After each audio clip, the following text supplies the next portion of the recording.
Hello, everybody, and welcome to the show where after the collision, we sift through the wreckage. Boy.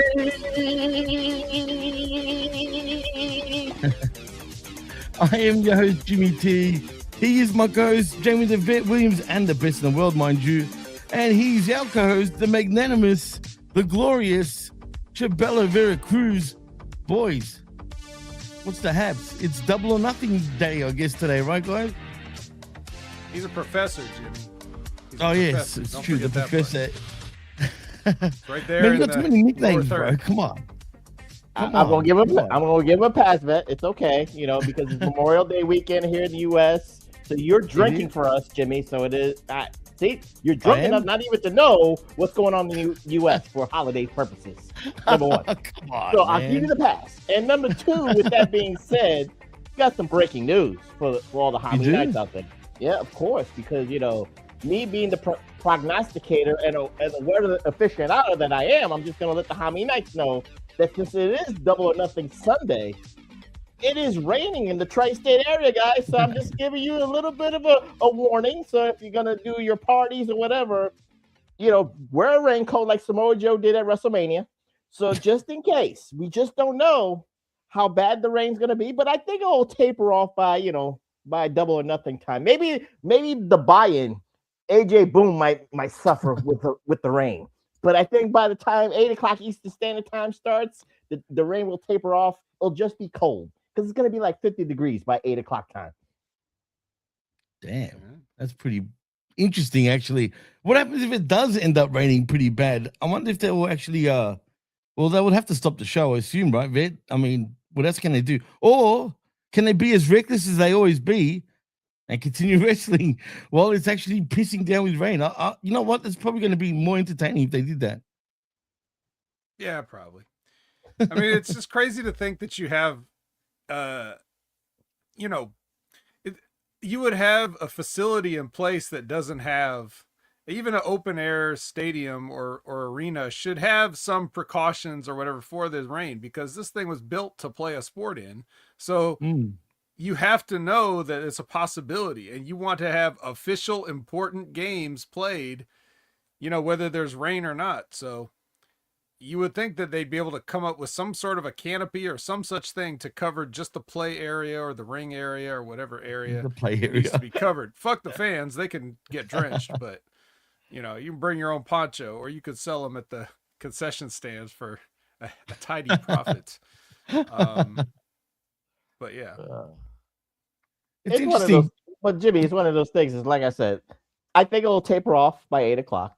I think what they wanted to do was, take advantage of the summer. It is the official start of summer. That's Memorial Day weekend in the United States, always is.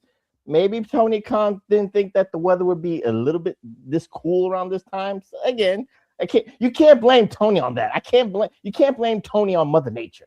I'm gonna give him a pass on that. So for that person that keeps saying that I'm a shill for everything, fuck you. But it is true. I'm objective right now. So I can't blame Tony Khan on Mother Nature, but I can blame Tony Khan on venue picking. Because you know what? You could have done what you would call a Double or Nothing at the Hammerstein. It would have been less seats. It could have been the 3,000. Of course, this is one of the highest gated shows of the year for Tony Khan. So again, the math is mathing there. The revenues are higher at the Louis Armstrong Stadium. I get that, Vet. It is what it is. But like you said, you got to prepare for things. Now you got to do a canopy. Now you got to get ponchos for Excalibur. He's got to cover his face and his nice jackets. So it is what it is. But like I said, I thought maybe Hammerstein Ballroom would have been a nice, intimate environment for Double or Nothing. Would have been different. Would have been rabid. It still would have been a success. But again, I understand the money part. Well, I mean, I'd be happy enough if Excalibur just gets a low voltage, slowly electrocuted all night. As the rain drips down onto his headset. That's not on the headset. That's not nice, Vic. Come on, man. You want to hear Tony Schiavone more for 5 hours than Excalibur, Vet? I don't know. Yes. I think I want. Yes. I would rather Schiavone. Actually, yes. Even though it's a little senile these days, it seems, if you get where I'm getting at. That's But anyway, still better than Excalibur. I agree 100%. And that's only because of the nostalgia effect for me anyway. But it's going to be an interesting pay-per-view, no doubt. Is it going to be a 5-hour extravaganza again, Prof, do you think? Absolutely. It's going to start at 7 o'clock Eastern time. And you Uh, know what? I was what? tempted. I was tempted What? to, before the rain, even before that, but I was tempted. I wanted to go to the show. I was You trying to should've. see, but I just did not want to stay until 12:30, 12:45, or 1 Fair o'clock enough. in the morning and Fair- try to get a fair train call. for that shit. Nah, I can't do Fuck that. that. No, Can't do fuck that. No. Fuck that. No, I wouldn't even bother to, man, with that one. Even though I did go to a WWE PLE a few years back that went for way too long and I caught the train back. But anyway, never again. I'll drive. But let's get into the news, shall we, fellas? Because I don't know how this guy particularly got injured, but get this. Wardlow has a torn pec. I don't know how he did it. Does anyone know how he did it? Can someone tell me? Anyone? Easy. Do you know it's 2 words? It's a game show. American Gladiators. Oh yeah, God, you're right. I haven't Jesus seen it. Christ. I don't have it in my neck of the woods for crying out loud, so I don't know what's going on with that. But what was going on with that? If you know, Prof, please elaborate. I mean, again, if they're taping the show for American Gladiators, and he probably did the Eliminator pit, he went all balls to the wall. It is what it is. You get injured. American Gladiators is a very tough sport, right there, Jimmy. You know this. Well, I'll read the article before I get to you, Vet. It says Waller has been out of action for AEW since this past August only. Feels longer than that. Since Forbidden Door 2025, due to a torn pectoral injury. During his injury absence, Wardlow was in attendance backstage at this past porn. Yeah, I didn't mean it. All right. Now I know what. Now I know why you wanted to read the Wardlow injury, because now it's like, oh my god, it's the Diddy files. Is that what it is? Is it the Diddy files? You saw the. Don't ask why I said that. Okay, I'm just saying. That was a delay reaction too, for crying out loud. But anyway, let me finish this.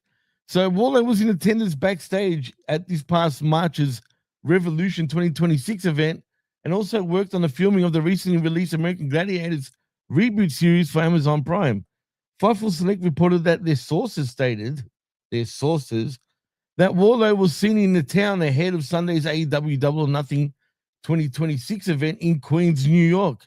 It was reported that it is currently not known if Wardlow is scheduled to make an appearance at the event, nor AEW's potential plans for him. This is a whole bunch of nothing. Personally, What's better than reporting that it's not known? Right? Is that not the pinnacle of journalism right there? We are reporting that we do not know. Thank you very much. Yeah, no, that was clickbait. Extremely clickbait.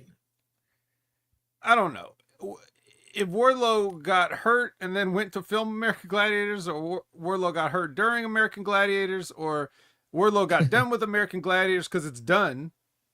And then maybe he went back to the gym and tore his pec trying to bench something that he shouldn't have been benching. Whatever the fuck happened, it doesn't matter. Let's talk about American Gladiators for a second. Have either of you seen it? Nope. No? Oh, me. Nah. Anybody in the chat too? It is, I turned it off after about 60 to 90 seconds because that bad? It is one of the most, I don't know how to describe it. It's like, it's definitely made for a generation of people that aren't used to watching programs. Like this must be for TikTok kids or something, because they don't, first of all, it looks like it's made, the whole thing looks like AI. Like when you watch AI videos, you know how it has that fake quality to it? That's what it looks like. No camera angle is held for longer than 2 seconds. They are cutting every 2 seconds to anything, whatever it is, whether it's the Miz, the crowd, the stage, the gladiator, the whatever, like they cannot keep a shot for like any longer than 2 seconds. I couldn't even make it to the games. I couldn't make it to introductions. I couldn't stand looking at this. It was the weirdest thing. It was the most surreal thing I've ever watched, like in recent memory. And I don't know who this is for. I can't, it's horribly fake. I have no idea what they were thinking with this. Because the only people that give a shit about American Gladiators that you would think would have to be old people that remember the original and just want a new like season of it, to what, for lack of a better term, like it should just be a continuation, but if they've changed up the entire presentation of it to fit like a generation of kids that don't even know what television is, let alone American Gladiators, it's not going to work. Interesting. So basically, the guy who's holding the camera's got ADD or some shit. It's like Kevin Dunn's in the truck. When maybe RBV is with us, shout out to RBV, the real RBV. That's right. Don't accept any substitutes. Don't be fooled by the multitude of imposters out there. That's the real one. It's on Amazon Prime. So wait, Vet, because Jimmy was talking about Wardlow's porn injury, which probably was more lower. But I didn't mean that. was they shooting guerrilla style? Trying to. You said it's been done. Was it guerrilla style, trying to get right in there, high HD stuff? No. Well, they might have once they got to like the joust or something. Maybe they could have. Maybe they could have pushed in on every pugil stick hit. But I didn't make it that far because I started throwing up watching it. Once I knew that, what was that dude that wrestled for WWE, Rick Budenhauser or Eric Budenhauser, whatever the guy's name is. Yeah. I like Rick Boots. That too? Yeah, he's a gladiator. I think that's what's funny and Camille too, of course. There was that's the thing. It's like a mix of, you got like Miz and Rick Boogs, you got Wardlow and Camille. This is like we're having a worlds colliding here, kind of. Yeah. But no one's talking about it because it's god awful. I would challenge anybody that has Amazon Prime to just fire it up and see how long you could stand it without tapping out, and tell me if I'm crazy, because I have a particular aversion to reality television or anything that's like, like wrestling's not real, but it's just something like, there's something to the way certain programs are shot that just feel like, I don't know, they give me a headache almost. Like I can't actually physically stand it. I get ill watching it. Like this is the worst I've ever seen. Like TNA with the loud canvas all the time. Oh no, TNA is just dull and boring. That's all. I used to hate the loud canvas, but anyway. Jimmy, I got you figured out. I know you don't you don't watch the American Gladiators, but you watch the BBC Gladiators. He knows those Gladiators because it's BBC. That's all I'm just gonna say. And for anyone thinking that he's talking about big black dicks, he's all pervs, all right? Just quietly. Something about BBC, literally. You started it. I'm just finishing it. I didn't mean it, all right? I literally. Well, Wardlow's white, so I mean that's there's he's the one probably copying it. Anyway, let's not go there. But anywho, let's talk about how everyone is apparently happy with Ethan Page in WWE. So apparently it seems that again, this is not really so much news, but it seems, and this is by WrestleVotes, by the way, reported that their sources also stated that all ego Ethan Page has been well received backstage in WWE since his debut for the company in May of 2024. One source spoken to reportedly described Page as being extremely respectful and detail-orientated behind the scenes. This view reportedly is something that many within WWE feel has translated onto television through his time in WWE's NXT and Raw brands and Lucha Libre AAA. Those spoken to reportedly also stated that they believe Page has positioned himself very well moving forward, especially considering how quickly he has risen as a star in relatively short amount of time in WWE. Page is currently scheduled to be facing against Penta. We know what happened there yesterday at Saturday night's main event. I can see that. Prof, I'll start with you first. If you were WWE officials, would you be impressed with Ethan Page? Well, define impressed. What is it? I mean, he's professional. He knows, obviously we're not in the back to know exactly, but from what you see, I mean, technically, where else is he going to go? Because I don't know if he burned a bridge on the other side. I'm going to speculate there. I don't want to do any. Are you saying he's a bit too much, and that's how he's? I'm I'm not saying that. See, you're the perv. You're the Hey, perv. I didn't say you're nothing. I saying- just said, where's he gonna go? I You're just said, saying did he burn a bridge on the other side? But I'll just say this again. He's got a good opportunity here. He went through. People were making fun of him for going to NXT. Like, oh, you really demoted yourself by going to NXT. But again, he went to learn the WWE style. And what better way to learn the WWE style than going to NXT and learning it firsthand there? He got a great. He was being pushed to the moon there. North American champion, NXT champion, stuff like that. So, he learned the WWE ways. right. Again, the wrestling in itself, he's all right with that, but he had to learn the WWE ways. The cameras, the angles, and stuff like that. Now he's up on on Raw right now, and he came up short against Penta. So oh, I guess they treated him well, and then the neck bearers will be like, you see, they didn't treat him well. He lost to Penta. Come The on. worst. Yeah, I'm just saying. You really believe it? If you really believing that they don't like him just because he lost to Penta, then something's wrong with you. But again, I find the report a little bit laughable, Jimmy. But It again, is. The news is pretty slow. but the character is there for Ethan Page. He's untapped potential for the WWE product. I agree with that. Vet, I know you're not the biggest fan of his, but no comment, I guess, from the vet. Fuck Ethan Page. No, look, That's the spirit. Ethan Page does nothing for me. But I would expect anybody that's been around as long as he has and been as many places as he has, and he hasn't really gotten over in any of them, but he should have learned enough by now that he should be able to politic his way into a spot Exactly. and not That's piss how I anybody took it. off. Right, for sure. A cheese sandwich is just what people want sometimes. Sometimes a simple cheese sandwich just hits the spot for a certain group of people or a certain type of person. So if he's that cheese sandwich right now, great. But it takes more to be real success in wrestling than making sure everybody in the back is pleased. You know, you got to please the people that are out there paying the money to see you. And I don't know if anybody's ever bought a ticket to see Ethan Page. He's like the thing that comes with the entree, like there's a little garnish on the plate. It's Ethan Page. Most people just brush it off the plate. But Vet, you paid to see Kung Fu Page in TNA. I never paid a dime. That was bad, man. Because That who was has really dimes bad. anymore? There's no such thing as change now. But I still would never have paid a dime.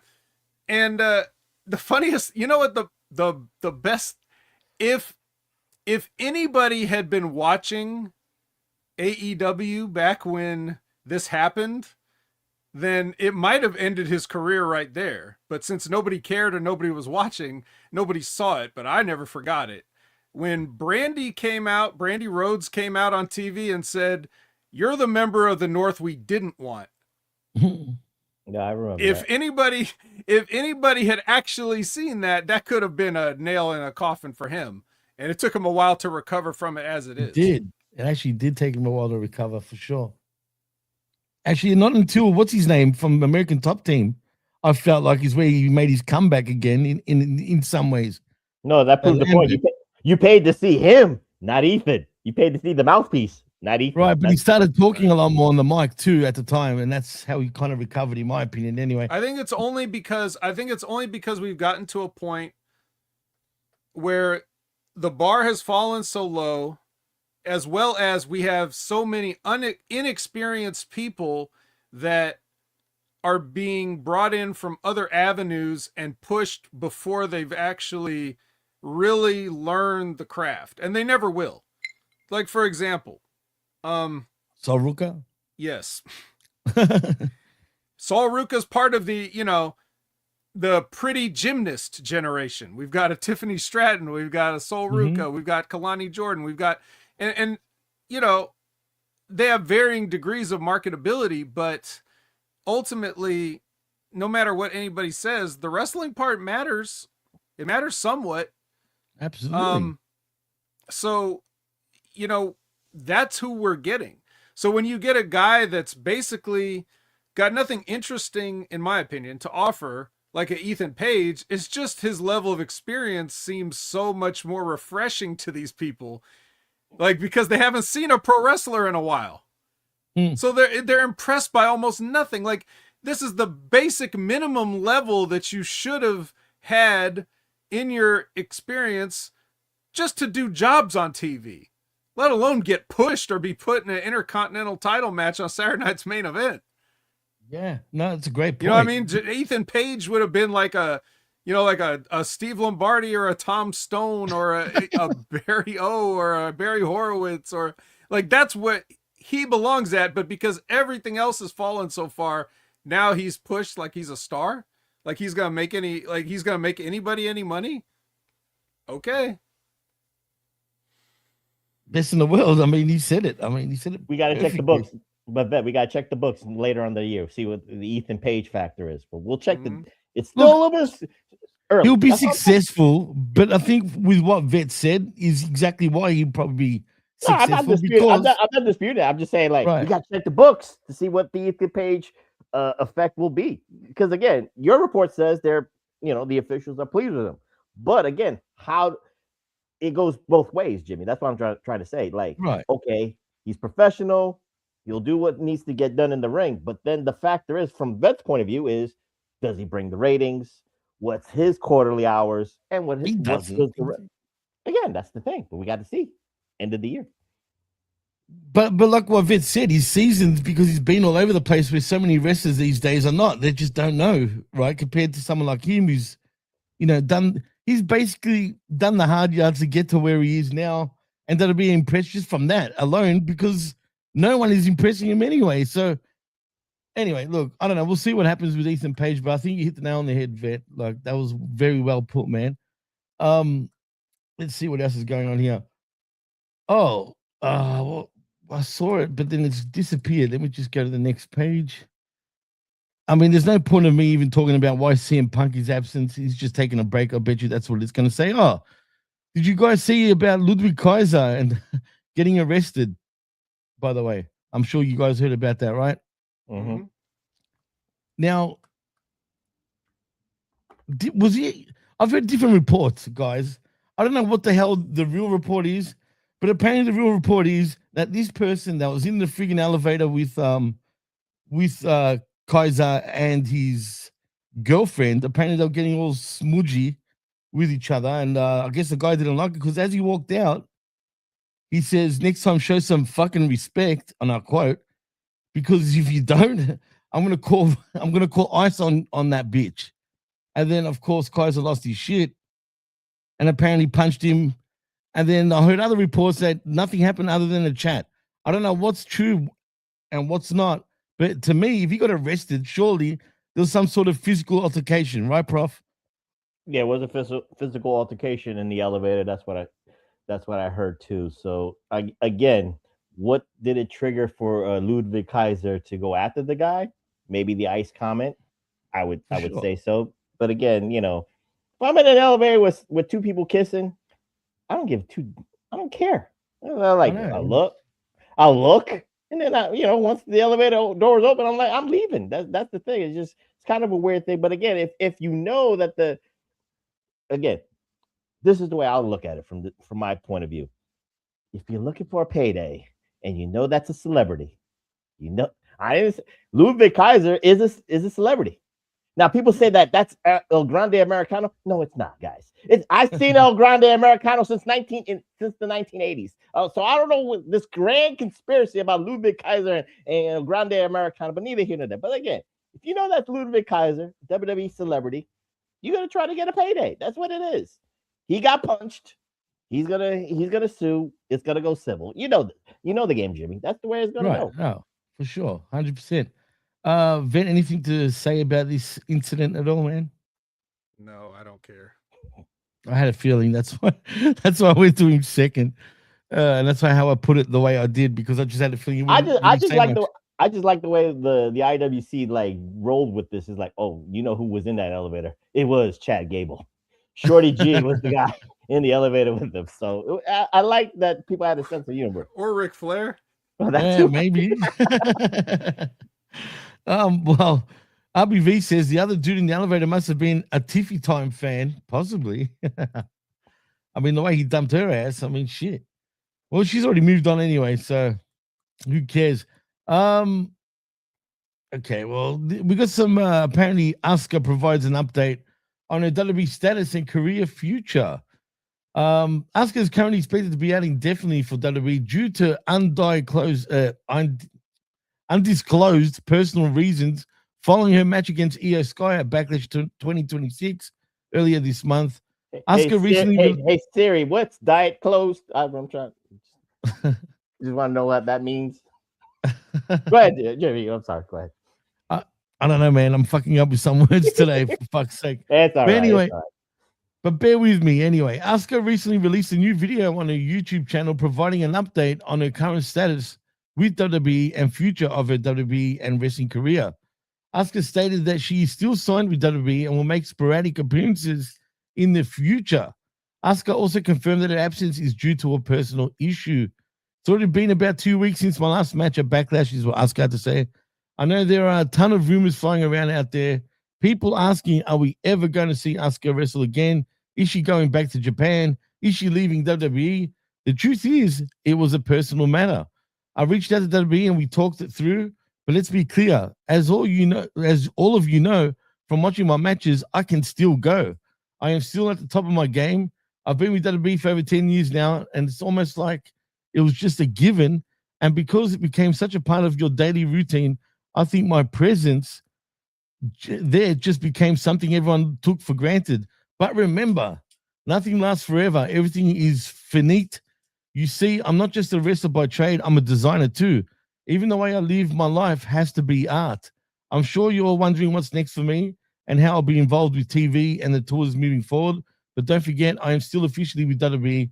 So there's a chance I might just pop up in front of you when you least expect it. And she says, to close it out, let's be honest, no one will ever make the kind of historic impact I made from day one. I don't think anyone will ever climb to the top non-stop, grabbing every title and accolade along the way I did. And because I'm a true pioneer, there will never be another Asuka. So from here on out, if you ever catch a glimpse of me, you better cherish it because it's going to be rare. That said, my YouTube channel and social media is staying active to stay connected with you guys. I don't know if you guys want to say anything. Vet, is anything to really say about this after what Asuka said? Just so that you would know, in case you didn't see the video, she was in character saying this. Oh, was like she? Okay, it sounded like it because she sounded like she was full of shit. You know what I mean? She like wasn't. She was not really like, she was playing with it a little bit. It was her way of like being honest, but still having a little bit of personality with it. So right. She was kind of goofing. Right. But if you just read it like that, it sounds like Jesus Christ. What?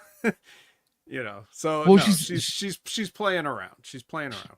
She sounded like she was full of herself, which is obvious, like she's playing, being a character. But yeah, good on her, man. I mean, Prof, how do you feel about Asuka? Are you happy that she's got a part-time gig, I guess? Again, we've seen her since 2016 from the NXT days. So she's been there for 10 years. So, like she said in the quote, nothing lasts forever. So, you appreciate the time that she's had. She's had some great matches. She has a great Mania match with Charlotte Flair. She's had, her great tag team run, the Kabuki Warriors. So again, for today's IWC, all they'll say is like, you know what, Asuka, why don't you just go to AEW, have those banger matches? Again, we've seen all those banger matches. What else is there left for her to prove? So it is what it is. So she's in character, fine. But I'll say this, Jimmy. Mm-hmm. Brock Lesnar fucked up the way she could have returned. She could have messed up a girl's run right there. But Brock Lesnar ruined it. It's a good segue, as a matter of fact, because let's talk about him. And I'm talking about Brock Lesnar, obviously. Now, Vet, I know on the next level, or it was one of your shows, you pretty much said you didn't give a shit, right? But I didn't exactly. I don't know if you had a take on it because I didn't hear the whole thing. But I will continue to hear the rest of the show. But if you did have a take, I'm sorry. But what is your take on the Wreckage? Has anything changed? If you've already said anything, what are you even asking me? My take on what? Brock? On Brock Lesnar, yeah. What about Brock Lesnar? The fact Just that the he's fact back. that he's back or anything. Yeah. I don't care about Brock Lesnar. Okay. I don't care why. I don't care about his retirement or not retirement or whatever the fuck he was doing, crying and taking off his shoes.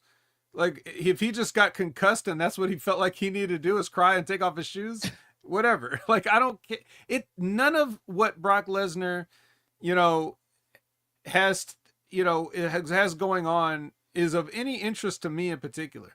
But what I am concerned about is, you want to talk about the way Asuka was saying everything is finite. Okay, well, Brock Lesnar's time is almost up no matter how you look at it. Obafemi's time is just getting started. Right. And I'm more concerned about what is happening to him. Because if it's anything other than Obafemi just beats him even quicker, then we have committed a grave mistake. You have undone everything that you set out to do. I was so worried that they were going to screw up the whole thing with them too, and they kind of still did, but it didn't matter in the end.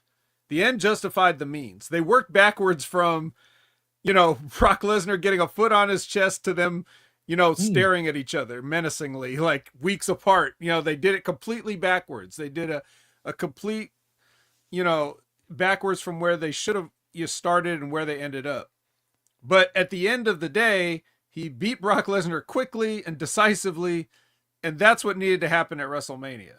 So what happens now for Obafemi? If you beat him again, it's pointless. You brought Brock Lesnar back for, nothing. You could have had him, if you want to bring him back, he could have come in to do something completely different.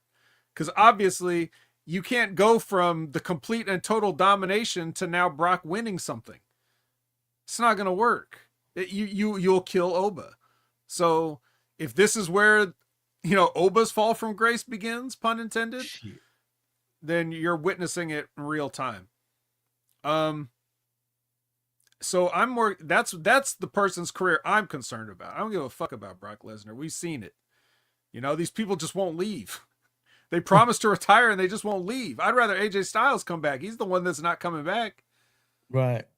That's true. I mean, I still do believe that he held up WWE by retiring at the time, because apparently the rumor is that he's the one that they wanted for him to take a pay cut.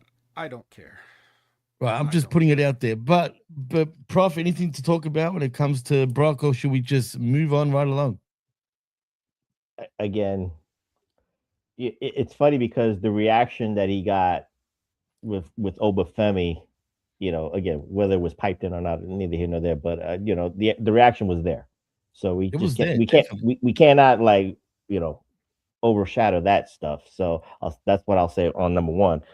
Number two, I agree with Ed. Again, with the Obafemi thing, it's more about him than it is about Brock, because this is a Brock nostalgia tour. No matter what, no matter who Brock deals with, it is probably one of his last matches. And of course, SummerSlam is in Minneapolis, so maybe that will be where he wants to retire on his own terms. But again, we'll see where we go from there. I think, Vet, I'll turn to you again after that. Let's say that 5-second Mania win. I remember seeing the post show, right?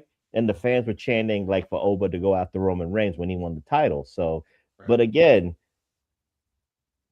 they went completely left. They did the most original idea, the most original concept, Jimmy, right. Open challenge. So it was a lose-lose. You do the open challenges, you lose that way. If he went after Roman Reigns, he was not going to win the title. So I almost felt bad for Oba. So what do you do with that? That's the thing. It's like Oba had nowhere to go but down after what he did to Brock. That's all I'm saying. I don't know if you agree with that. I'm pretty sure Oba having nowhere to go but down is my exact words. Like when I was doing the WrestleMania watch along, like if there's anything that you can do after Brock Lesnar, there's one way up. You either go after Cody or you go after Roman. Right. Anything else is completely down, and they don't know what to do, or they know what to do and they don't want to do it, or somebody doesn't want them to do it. Right?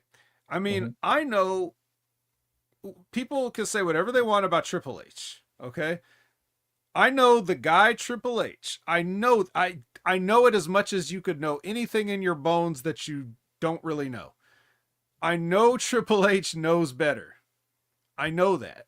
So why are things as bad as they are, or as stupid or as nonsensical as they are? And what is he dealing with, and what is he trying to circumvent to get the things that he wants? He would know what to do with a guy like Oba after this. The only reason that they wouldn't go in the direction, they just go for Jacob Fatu to go after Roman, or Walter to go after Cody, or whatever, because they don't want Oba there for whatever reason. It's not like, oh, he needs to pay his dues or what. Nah, fuck that. You got a rare opportunity to strike while the iron is white hot. And if you're not doing it, that means there's something political involved that, once again, is not willing to just take a guy like Oba, and you can read into that however you want, but I think you get what I'm saying, and make him the guy in the company, the focal point, the main person pulling the chow wagon or whatever. They don't want to do it, so they don't know what else to do, so they're stalling. That's why we get open challenges. That's why we get this other bullshit. Even the open challenging, there's a way around that. If you don't want to make Oba the guy, you don't have him say open challenge.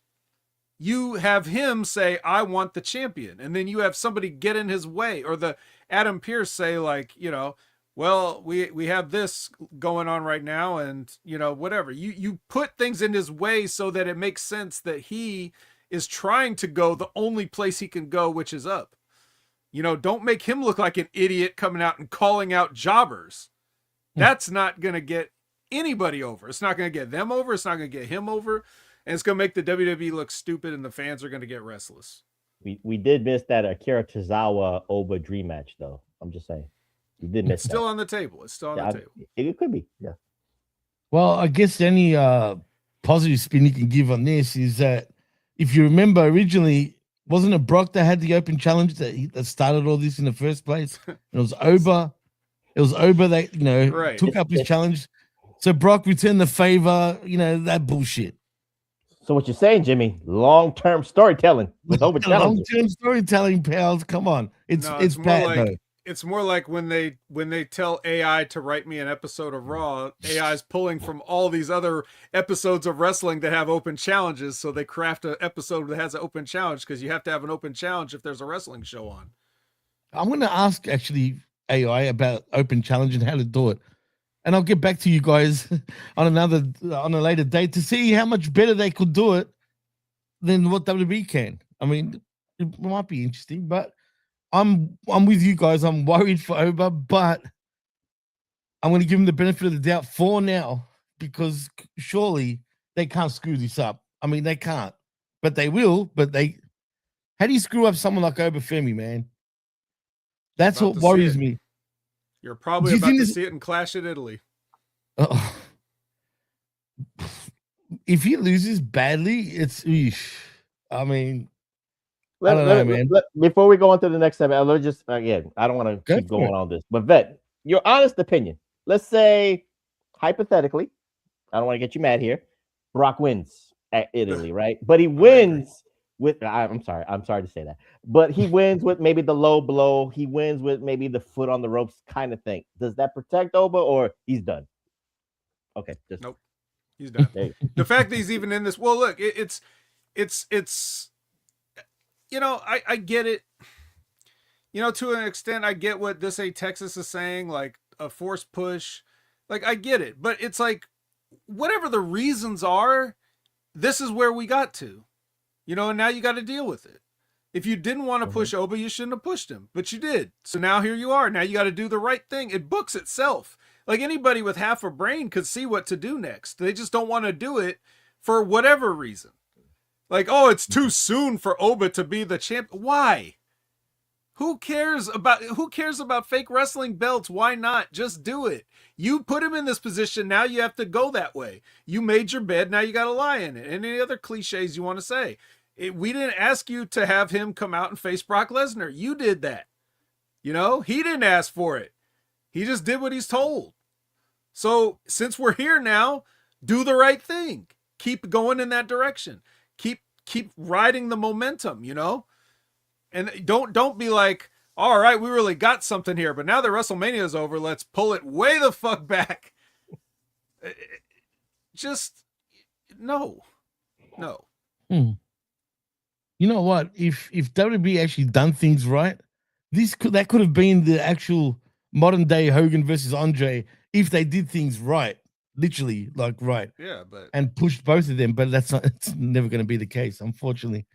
Because imagine how huge that match could have been, really, when you think about it in literal sense and like hypothetically. Like, anyway, there goes that. Because Omos is just a big ass jobber, I guess. Whatever he is he still even in AAA? Has he been doing anything over there? Does anyone know? He is. He's the bodyguard for the Kingo. Oh, really? Interesting. Yeah. Okay, I should check it out a bit more. Anyway, let's get into one more piece of news. Now, I don't know if I brought this up last week, but I'm not sure. I don't remember. But WWE reportedly interested in reuniting Enzo Amore and Big Cass for WWE return. As noted before, former WWE talent Enzo Amore, also known as The Real One, and NZO, in the Indies recently visited WWE's Performance Center in Orlando, Florida. WrestleVotes Radio on Fightful Select reported that their sources stated that WWE is currently interested in bringing back both Enzo Amore and Big Cass to the company. It was reported that WWE officials are also currently interested in reuniting the Amore and Cass for a potential return to the company. It was reported that both Amore and Cass have maintained a positive relationship with several WWE producers backstage, including those from their NXT days.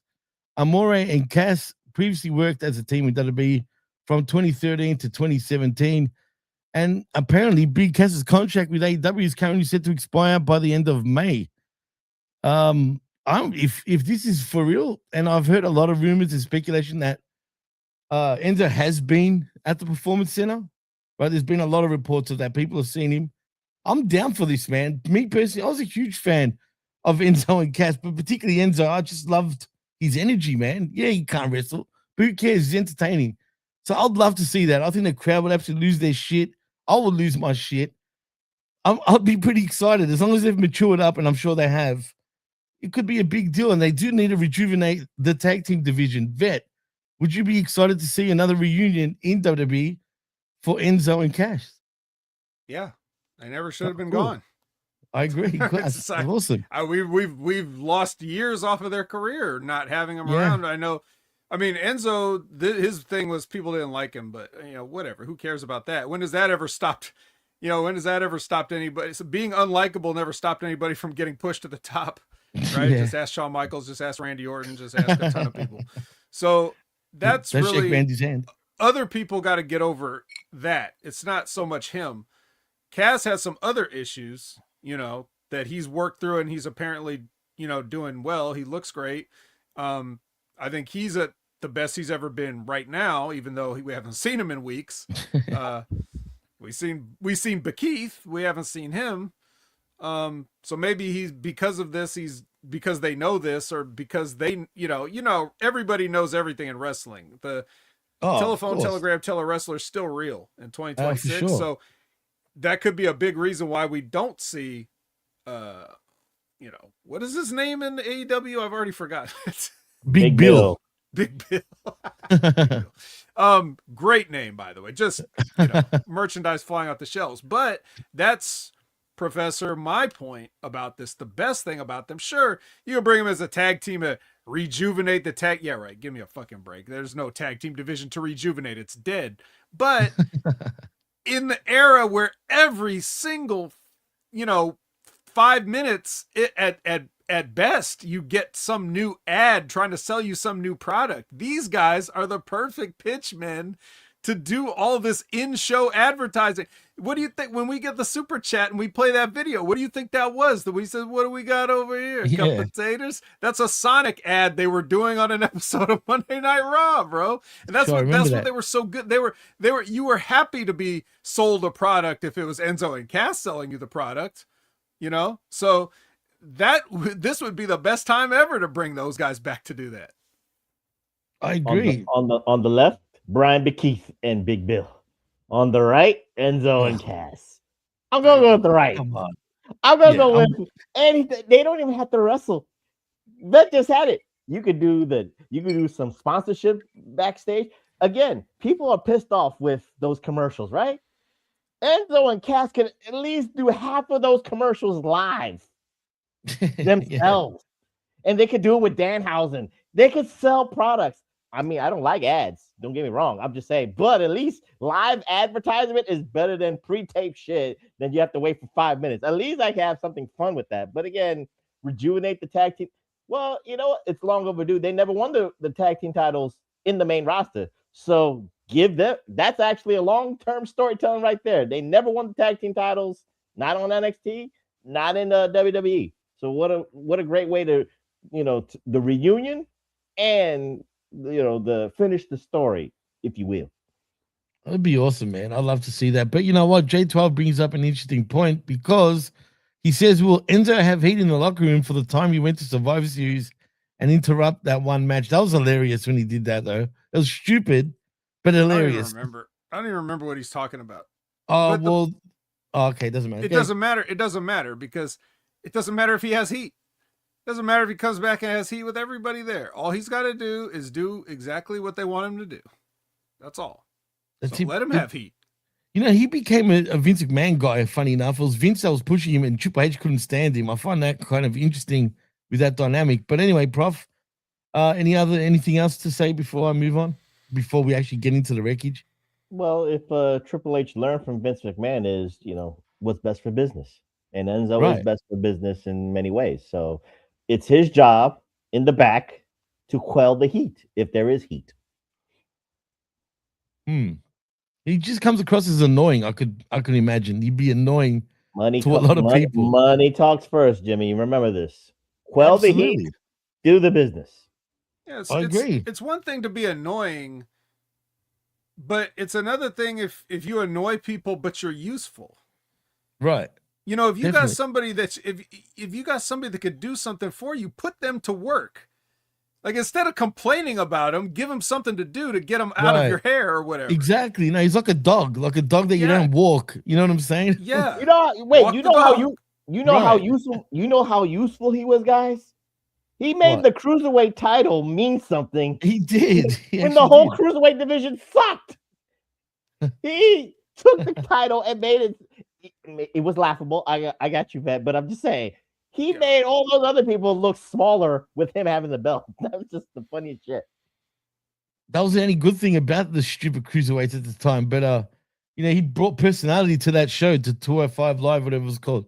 But anyway, hey, SAWFT, cold-blooded, soft. I can't wait to hear that. But anyway, enough of that.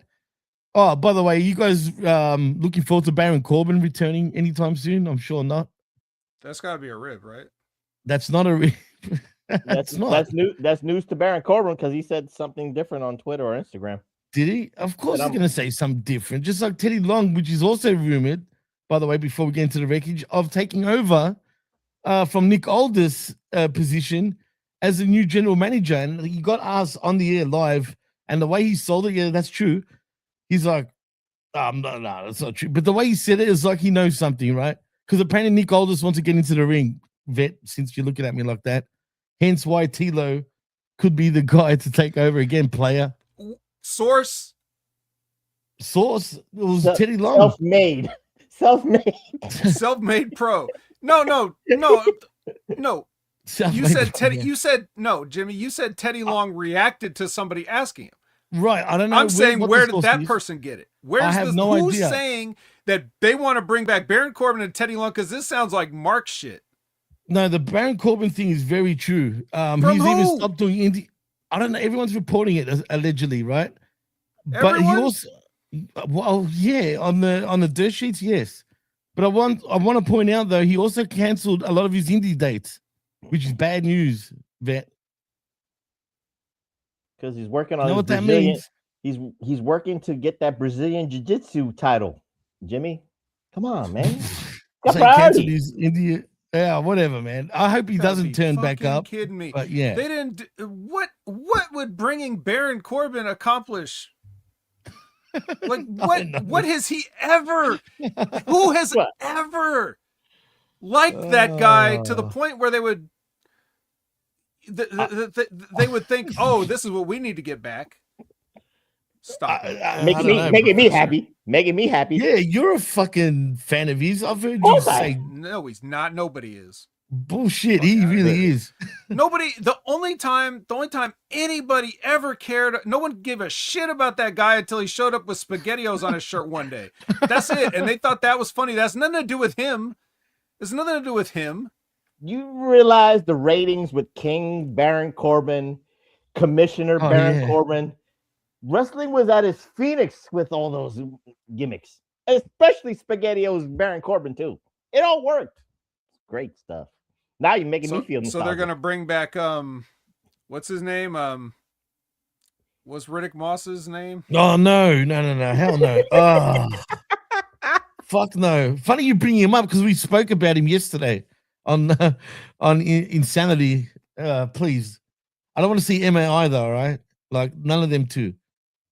Madcap Moss. That's Oh what yeah, it that's is. it. Mad Yeah, let's Cat. bring back Lucky Corbin and Madcap Moss because that's exactly what everybody wants. That was everybody's favorite part of wrestling. You just 6 years ago. said He just revitalize conjured. the tag division. What better way to revitalize the tag division Come than on. those four? Works. Yuck. I just I will puked walk in my off this mouth. show right now. No. Well, I hate to say it, but do not be surprised if Corbin does make a comeback any day now, man. I hate to say it. I will. And it be makes you think. surprised. I Well, will be surprised. I'll be V in the chat if he's still there. He predicted that he was going to return on Saturday night's main event. It didn't happen, but yeah, he really did. He thought that. I'm like, Oh, what better way for Oba? Division. What better way for Oba to lose against Brock Lesnar than with help? Oh from my Baron god, Corbin? that would be sick. I'd love to see Vet's reaction to that. That would be brilliant. Yes, I want that one. You have a heart attack, I man. will watch along with Vet during the Oba Fezzi Brock Lesnar match with a Baron Corbin interference. Oh my god, And I'll be like, there you go. Yeah, that would be now? sick. I swear to God. Oh man, I'd love to see your reaction in real time, man. That would be brilliant. You know what? You got to do a watch along. Unavailable. Let's put it that Ah, way. damn. There aren't enough muffins in the world. You want to talk about sifting through something, Jimmy? I want to sift through that reaction. No, I don't. So now, as far as the Teddy Long thing, it's not that Right. I don't have an issue with Teddy Long. It just sounds random because it's like the way you say that, like, oh, Nick Aldis wants to get back in the ring. Like, what kind of a mark would think that Nick Aldis wanting to get back in the ring has anything to do with his general manager job? These Why are couldn't just he? what Why couldn't he I've do heard. like, oh, we can't have him do two things? It's not real. It's not a real job. What the fuck? Well, He's not I don't really know, a general crazy. manager. I don't I know if know, I need to that's break true. this to the dirt sheets. Did That's you know true. Nick Aldis doesn't really make the matches on SmackDown? Breaking news. Wait till you watch Unreal you're Season making- 3. You're making self-made What? pro feel very sad right now. I hope so. I hope they quit the business. You know But, what? I haven't you heard know- nothing from them But Jimmy, for a long time. Jimmy, honestly, even if that Teddy Long thing, whatever, I think that's dirty. But Teddy Long is 70, 71. He can't looks do good that. for his age. He looks good for his age, but again, the perils of traveling week to week, every SmackDown, he needs a break. Can't have a part-time gym. At least Nick Aldis is doing it full-time, kayfabe, no matter what. And if he wants to wrestle, that's right. He can do a special match. He could book himself on a match because he is a general manager too. There's Yeah. nothing in the bylaws that says he can't do that. Right. But As soon as he's in the ring, everybody in the back it turns into complete anarchy. Everybody's fighting everywhere because Nick Aldis has got his boots on, so he can't stop him. Get the imagine fuck that he's out of walking here, around man. backstage. With his boots God. on.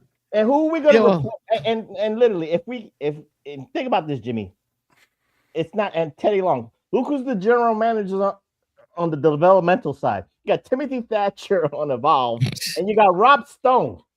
Are they Yeah. great replacement general no. managers for SmackDown? I don't think they Well, are. I love Nick Aldis in his role. It works for him. And if he wants to wrestle, he can do that too. Does Don't that mess be up- wanting to wrestle that, Prof? but don't mess up a good thing because it works. I agree. I'm you just don't- reporting what I heard, man. That's it. I'm not blaming you. I'm just saying you don't do, Right. again, but this is WWE. They do some things ass backwards. But if something is working, you milk it. You milk what it's working. And he can wrestle while he's a general manager. And he's still 39, and that's also what the news reported, that because he's 39, he's about to hit 40. He wants to have a few matches.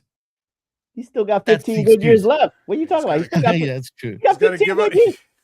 He's got to give up that.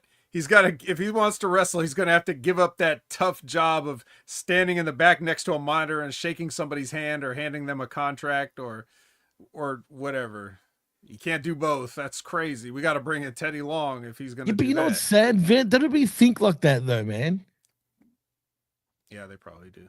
That's what's the sad part is, So I don't know, man. Every They're day, in their own world. every day longer I exist on Earth, I get sadder and sadder at the state of humanity. So,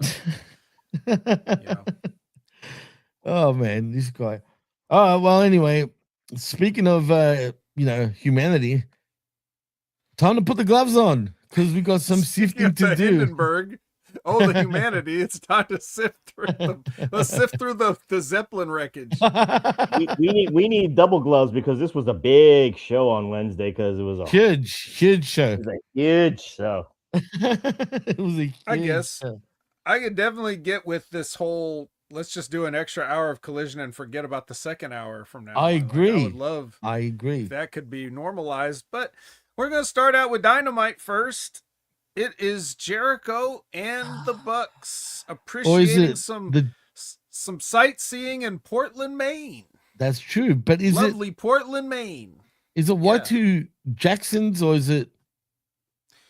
Well, it's getting to that point of where That's they're it. trying to decide on what their tag team name should be, and they decided that they should have two tag team names as one tag team name. So it is the I believe the official name is, quote, the Bucks of Jericho, or is it Y2 Jackson, end quote.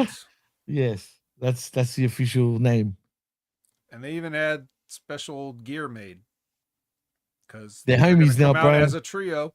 That's and they're going to wrestle Mark Davis, Andrade, and Ricochet, who do not have special matching gear made. What a shame. So trios match to start out. Jimmy, your favorite. At least you could say it's not 4 guys or 5 guys. That's true, but what I did see one too many times is, God damn it, how many super kicks were in this match? You think? I don't know. You think Roughly. I was watching this? Yeah, no, I was like zoning in and out. All I saw was super kick party after party, and I was tapping out already, man.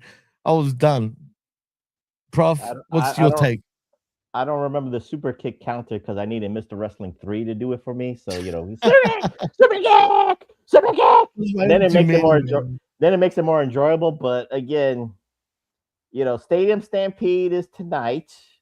Right. But for the last couple of weeks, we've had Anarchy in the Arena, whether it was a 6-man, 8-man, 10-man. So we've had clusterfucks every week to build up for the ultimate clusterfuck for tonight. So am I invested? No. It's just another match to get through. That's what it was.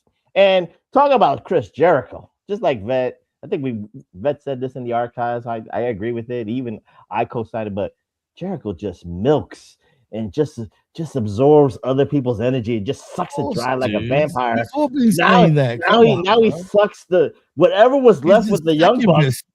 Now he's the succubus, but he sucks whatever is left of the Young Bucks. Even I don't care about the Young Bucks. I'm like, oh, we have to have this comical. What's our tag team name? Oh my God. Look, hate him or love him, Jericho, he understands where to lead. I don't knock the hustle, Jimmy. But again, I'm just calling it like I see it. You're right. He's a smart succubus. A smart succubus, absolutely. But he's so obvious too. Are you telling me the Bucks and all that wouldn't know? Oh, well, you think they would know, but then again, who knows? Maybe they don't see it. Isn't a succubus female, or is that you just saying Chris Jericho's a bitch? No, I'm not calling him a bitch. I'm saying that he's a succubus, and yes, it is a female, but she's still a succubus. It's the hair, Vet. Maybe it's the hair. That's all. Maybe it's the shim. Oh God. Well, anyway, the dogs come out, and David Finlay boxing? uses Shillelagh to get Andrade a win here. And then they have a schmoz with onions. With onions, literally. What the fuck was up with that? I don't know. That was weird, if you guys didn't watch it, just anybody listening now, if you guys don't watch, wait, it was onions? I thought it was a bag of oranges. Jack Perry. It was. Oh my God. I know. I thought it was oranges first, but it was definitely onions. And he whacked him, and it went psh, like it was literally. Yeah, Mark onions. Davis just had to hold that. Mark Davis just had to take a bag of onions to the face. Do you reckon it would hurt? I mean, good. That's good though. Like, you know, that's retribution for all the people that he's just carelessly tossed around in his. But why onions though? Like, I don't get it. Because it's called an appetizer, guys. Because Stadium Stampede, you're gonna get onions, you're gonna get bananas, you're gonna get apples, you're gonna get a lot of food now. That sounds like there's a farmer's market not too far from the stadium, so just use that spot. That's right. What's that disease called again? Where if you have too much citrus shit again? Doesn't matter. I'll get back to you. No, too much citrus or not enough? Yeah, it's this thing. What's it called that Andrew's got? Oh yeah, gout. That's what it's called. Have you heard of gout? Yeah, I heard of gout. Yes, people have. That's what they're all gonna get. They're all gonna get gout from all those onions, man. Crying out loud. Well, we can only hope. So we get a package hyping up Okada and Takeshita, and then Renee asks Darby, "Why are you doing this?" And he's like, "Because MJF is vain, so something that means a lot to him is his hair, so I want to take that away from him." And then he warns Speedball that Darby warns Speedball that he will do whatever it takes to win tonight. Because remember, I wonder what that means. What's he insinuating? Remember, it's Darby versus Speedball tonight for the AEW championship. Whatever it takes. By any means necessary, Jimmy, to keep that title. Even though that's very heelish to say that, because he's a fighting champion. And he's tired. He's fatigued. I don't know. Well, he's not. Either he's dropping hints or he's so tired he doesn't know what he's saying, too. It goes both ways. Have you ever studied for like 20 hours straight like I have, back in the days of high school? Sure. I don't remember what I said, but I remember studying shit. That's the I can say yeah, I'm sure you did. Yeah. Well, yeah, I was bad at high school, just quietly. Darby is just that kind of a character. I mean, it works for him. I don't think that he's tired. Yeah, well, and he feels the pain. Whatever it takes. And he's clearly possessed. I think that goes beyond babyface and heel. But you know what? I'll tell you what goes beyond babyface and heel is this bullshit that we're about to watch next, because Tommaso Ciampa doesn't know what he is or what he's doing. But he's gonna take on Mark Briscoe here in a no DQ match, because the schmaz with onions wasn't enough. We're not gonna get enough of the football field fuckery match, even though it's not. There's no football fields around. Tennis stadium titillation. I don't know whatever they call this. They can actually do Stadium in the Stampede at Citi Field, because it's about 5 minutes away from the tennis stadium. Wait, they're actually doing it there? Is that what they're doing? Off on this? I don't know. It's a little bit of a speculation, Jimmy, but I'm just saying it's 5 minutes away from the stadium, so that you can do that. I don't know if the Mets are playing in-house right now. They might be on the road, so it could happen. So Tony Khan spends money for other shit, so why not rent out Citi Field to do stadium? Yeah, why not? Let's make it but we ain't renting nothing out for this one. This is just where it's happening right here. This no DQ match. So here's the thing. I saw Mark Briscoe come out with a trash can, and the trash can had a kendo stick in it. So I had to choose whether I invoke my disavowment due to kendo stick. But if I do that, that means I'm depriving myself of a Mark Briscoe match, which is like taking food off my plate in the a la carte system. Yeah. Right. J12 gets it. He gets it. But now having watched it, I should have disavowed it. Wow. I should have disavowed it. It's not what I wanted. And Professor, you are the fairness champion, but I am the number one contender at at worst. Mhm. So when I tell you that no matter how much I like Mark Briscoe, he looked like a dumbass in this match. He should never participate in it. I mean, Tommaso Ciampa is what he is. He's, you know, there's nothing you could do with that guy. But Mark Briscoe still, you know, I love him, but I have to say, it sucked. You sucked. I mean, even right the very beginning of the match, when he comes out with that trash can, with the kendo stick in it, and what does he do? Ciampa's already in the ring. And Mark Briscoe hucks the trash can in the ring. You just threw all your weapons at your opponent. Like, here, you have the high ground and all my shit now. What the fuck is that? What a dumbass. Anyways, and it just gets better from there. So, can I defend it with a question? To be fair, try. To be fair, isn't it a strong win for Mark Briscoe? Yeah. I did have in my notes at least Briscoe won. That's what I wrote at the end of my notes. But So, is like, it a strong win though, Vet? I mean, The man Not that in the beat him sense- for the TNT title, he wants retribution, and he caused him an injury. Now he gets his revenge, and now he needs to get his baby back too. this is a big win. It's not a strong win. A strong win means something completely different. If Okay. I want to Okay. we could have some new listeners, so I'll define the strong win. Strong win is when you have a person that is going to challenge for a championship. And then before they challenge for that championship, they have a match against somebody that hasn't been seen in months or weeks or years even. That gets dragged up just so this person that has no chance of winning a championship can get a win. So it seems like they have a shot at winning the actual championship that they're going to contend for. This would happen most often with guys like Dustin Rhodes. Dustin Rhodes would do nothing but jobs, and then he would challenge somebody for a belt, and then right before he challenges for that belt, Dustin Rhodes would actually beat somebody. It would be somebody from Ring of Honor or whatever. They'd bring up, like, you know, Shane Taylor or something. Dustin Rhodes would beat this guy, and then it'd be like, oh, maybe Dustin can win the TNT title. No, you can't. But that's a strong win on your way to the title. Mark Briscoe is a contender in any match that he's in, so I don't think this is a strong win. I agree with that. Ciampa's been around. He's not, you know, he hasn't been off of TV, so I just really fit the feel booking wise, he's gonna Kevin Willie. Let's talk about it. He wants to defend against anybody. Mark Briscoe needs a shot. That's all I'm just saying. Yeah, I'm more concerned with this stupid match. What, Jimmy, did you have anything to say about this match? It was a stupid match. A lot of blood, a lot of weapons, a lot of fuckery.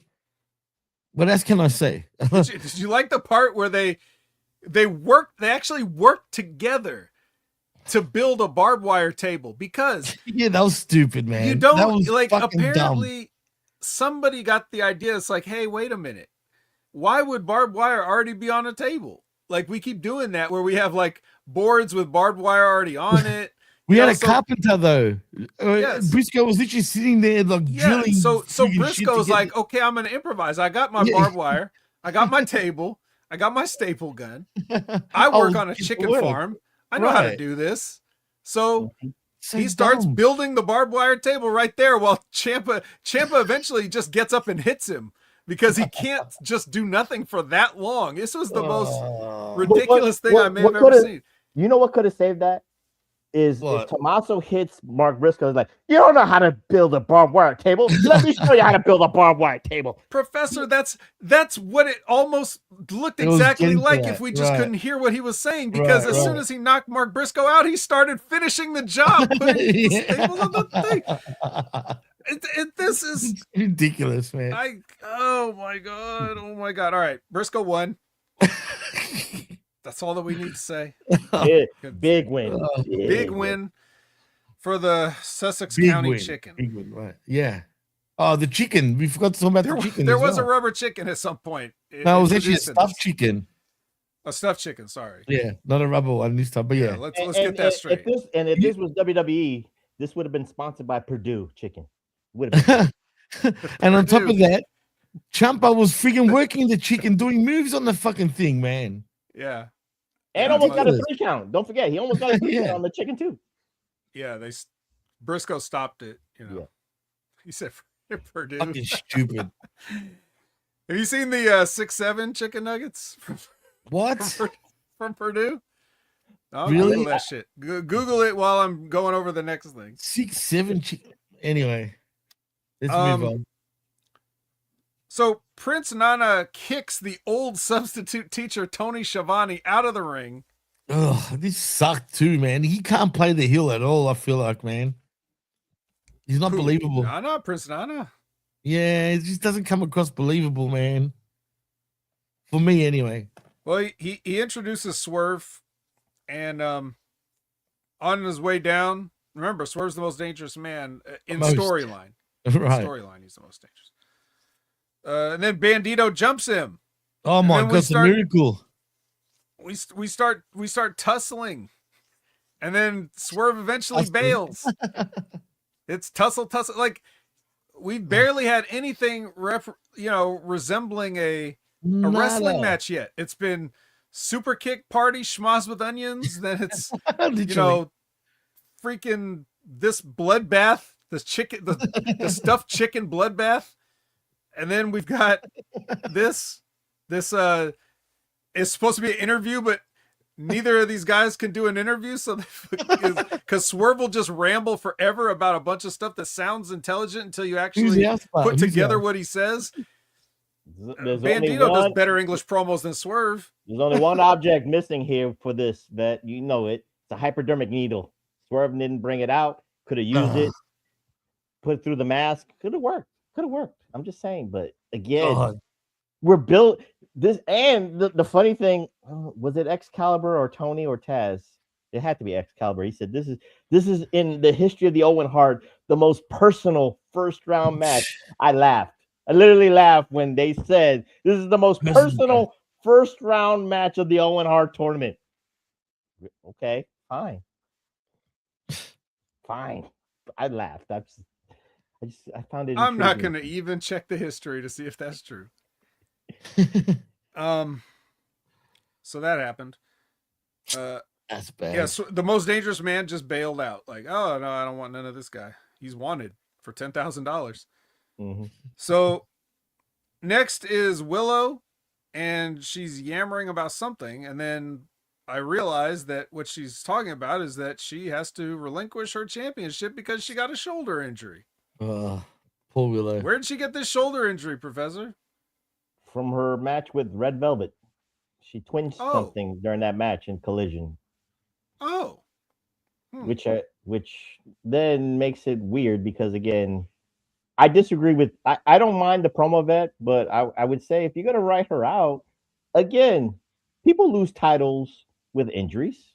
So why not have another open challenge? And why not have somebody beat her for it? Makes a great statement and good story for her to, be written off, be injured, and then, you already have a ready-made match back when she gets healthy. This is kind of a cheap, half-ass way to get out of it. That's just, why are you talking logic? It's a waste. It's just a waste. Because now you're going to have a wild card for the Owen Hart tournament because her match is tonight. So who's going to replace her? Hopefully it is Monet. Mercedes Monet is going to show off and prove the Professor right that her validation starts with that. But again, neither here nor there. But again, I just thought it was a half-ass way to drop the title. That's just me. I agree. Well, I won't argue with that. I'll just say that we reap what we sow. Oh, she's the world's most dangerous woman. Yeah. And she could even hurt herself. So, you know what? Cold Blooded could be onto something though. It could be Britt Baker only because lately she's been posting suddenly on Instagram and shit like that. It wouldn't surprise me. Is she posting more pro AEW stuff? Because sometimes she's just been more about whatever. I don't know because I didn't read it, but it just came up on my notifications that she's been, It just came up on my notifications that she was just posting. I didn't look at it. She could be posted about her dental practice. I mean, come on. She's got to sell that off too. That's true. Mm-hmm. But you know what? Monet has a history though of posting right before a pay-per-view. I don't know if she did or not. But Mhm. usually when she's about to come back, she usually always posts right before the pay-per-view and then comes back. Well, we'll see. But right now it is an eliminator match. It's Jon Moxley versus Kyle O'Reilly. Oh Man, fuck. Kyle O'Reilly sure has Jon Moxley's number, doesn't he? Can he do it again? Well, not exactly. We get a Broadway Well, here. it was a Broadway, right? And Kyle O'Reilly wants a no time limit match. So again, completely missing the point of the Continental Championship and just making up your own stipulations and rules about whatever you want to do. I think they gave the wrong belt to the wrong guy, guys. I it said just that. keeps Wait, happening. check my archives, but I said that That's right. weeks ago. I said he's got the I wrong remember title you for saying all the history that he can do. But again, neither here nor there. I don't want to pat myself. Well, Larry Horowitz, thank you. Just But I'll quietly. say Look, oh, Go ahead. okay, No, continue. go ahead. No. I was go gonna ahead. say I bought myself an AEW pack of cards, and look what I got. Hey, a It's signed such a Moxley? yeah. Look, I'm rich now thanks to Moxley. Wow. But anyway, On I the just had plus to say side, that. on the plus side, guys, I'll say this: there is story behind Kyle O'Reilly and Jon Moxley. We cannot deny that. He has Jon Moxley's number. He tapped him out twice. So, True. and then before the injury, I think they were gonna give Kyle O'Reilly at least a shot at the title, whatever title that was gonna be. So it's apropos now. It's gonna be the Continental title. I think again, I don't want to say this, but I think the Continental title doesn't always have to be 20 minutes on a pay-per-view. I think that's the only loophole, which doesn't make me mad Who about told that. you that? It doesn't Prof? have to be 20 minutes on a pay-per-view when you keep having no time limit stipulations. But it's just, again, the best way to protect Moxley, the best way to protect this supposed, like Jimmy said weeks ago, that this is the people's champion, which I don't. He I don't was see at it. one stage. Where'd it You go? did see it. You know, you saw it. I saw it, but where did it go, Jimmy? It went back to nowhere.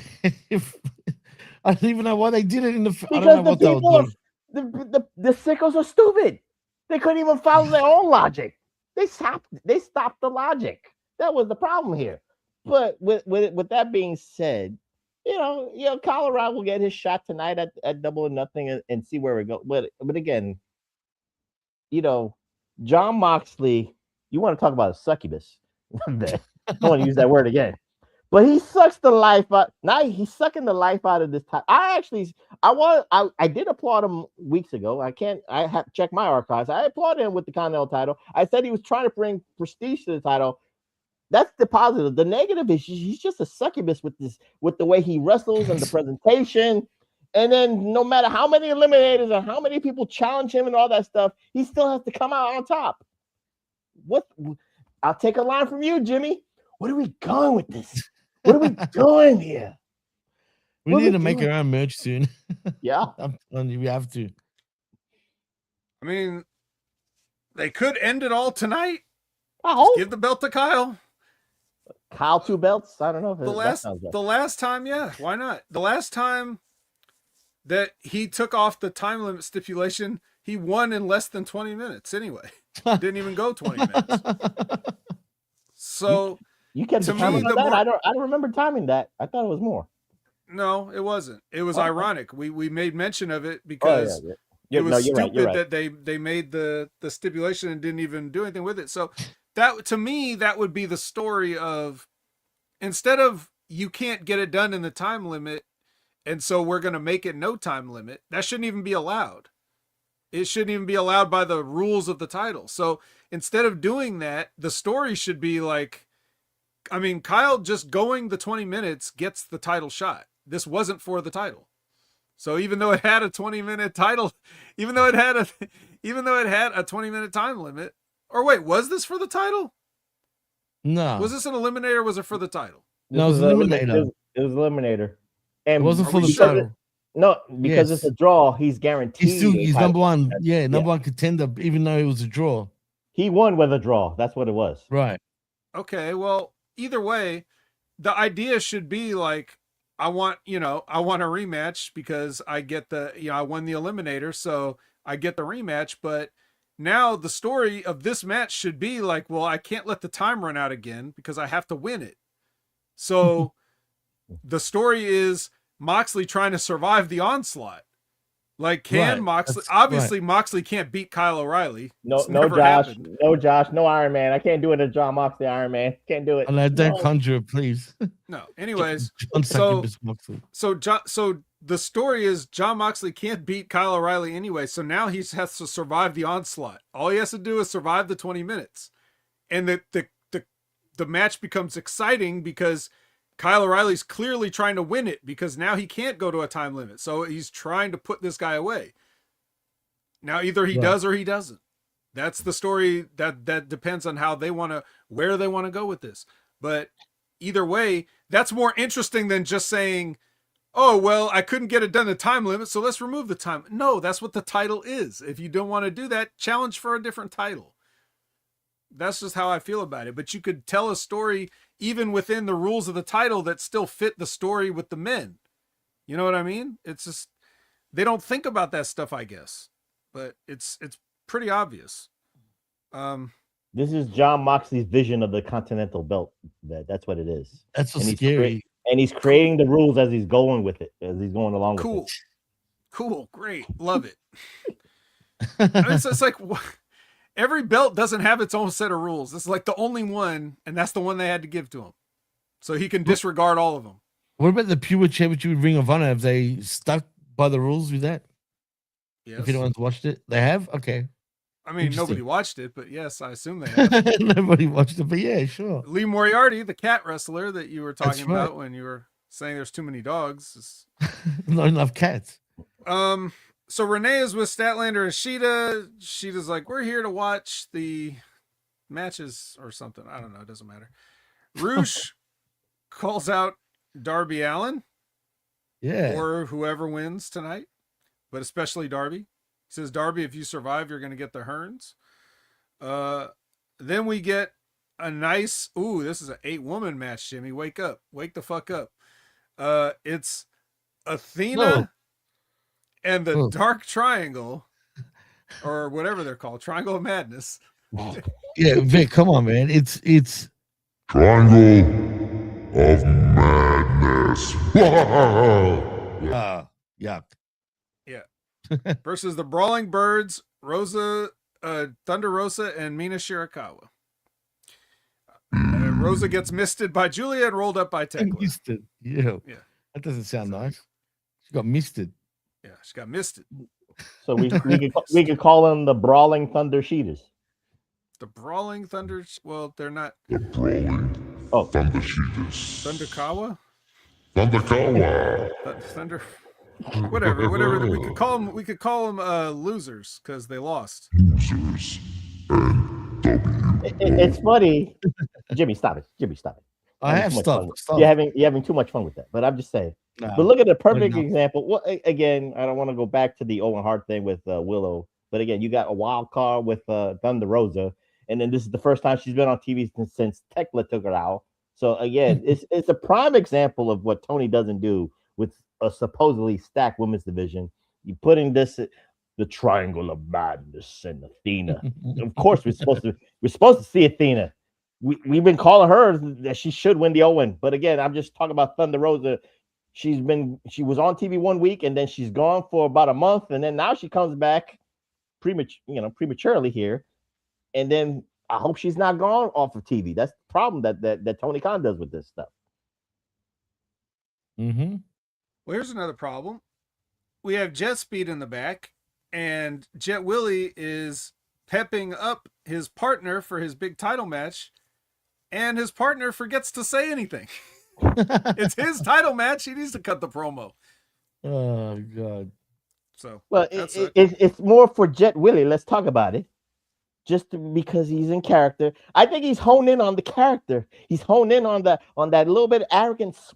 Well, not arrogance. I'll say the swag. He's got the swag. He's got the title. He's got the swag. He's trying to put his swag onto non-binary Bailey and stuff like that. And non-binary Bailey was, well, he was more facial. That's what it was. He didn't say much, but he's like, yes, you're right. Let's go with this. Mm-hmm. That's what it was. Yeah, it was very awkward. This was also awkward. Renee interrupts her Oh. husband's push-ups to ask Ugh. about the whole time limit thing, because apparently she has the same concerns that we do. But all he can sort of offer her is, besides his usual rambling mess, his fireman Fred rambling, is he says, when the game is on the line, do I miss? That's his big line, which is relevant, because basketball playoffs going on and everything like that. So he's Well, And no time limit, Vet, is the ultimate game 7. No time limit. That's what it meant. that's right. We have to have a winner. Whoever gets the final dunk. So it's the main event. Speedball versus Darby. Mm-hmm. MJF gets on the cans. Jet comes out and makes sure he stays on the cans. Yeah. And Darby wins with the Scorpion Deathlock. nice. I love it. It's like, he wins. Not by any means necessary. So, it was very clean. So why would Darby need to say that? That's the problem right there I have. Because it's speedball. That's why he won clean. Doesn't need to cheat against a speedball. Well, as predictable, Jimmy, as this match was, what was not Right. predictable or was actually more annoying, I don't know who is coaching them.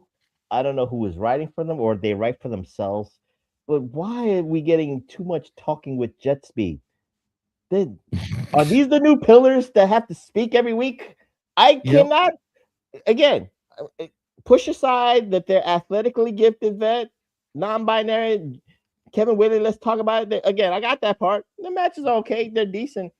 But God, once they start the mic, once they start talking, at least I can stomach Kevin Whitley. Let's talk about it. But once non-binary is going to talk, and then they try like, and they're actually looking more heelish, like, yo, we're coming after you, Darby. If you get through, cut that, get MJF ball. We want to see that. But once that's over with, we're both coming after your ass. It's almost like they're insane. What is Tony Khan doing with these guys? He's giving them more TV time than Thunder Rosa. That's the problem. He's giving more TV time than probably. Big Bill hasn't had TV time like this. I wish we could get more Big Bill time or Brian McKeith time, but we give him. Jet Speed has been on TV more weekly. It's John Moxley and Jet Speed getting all this TV time. That's the show right now. Tell me if I'm lying, how many nights in the chat? Tell me if I'm lying. Unfortunately, Prof, you're not lying because you're right. I think Tony's in the mood right now. He just all likes about the Jet Speed mood. right now.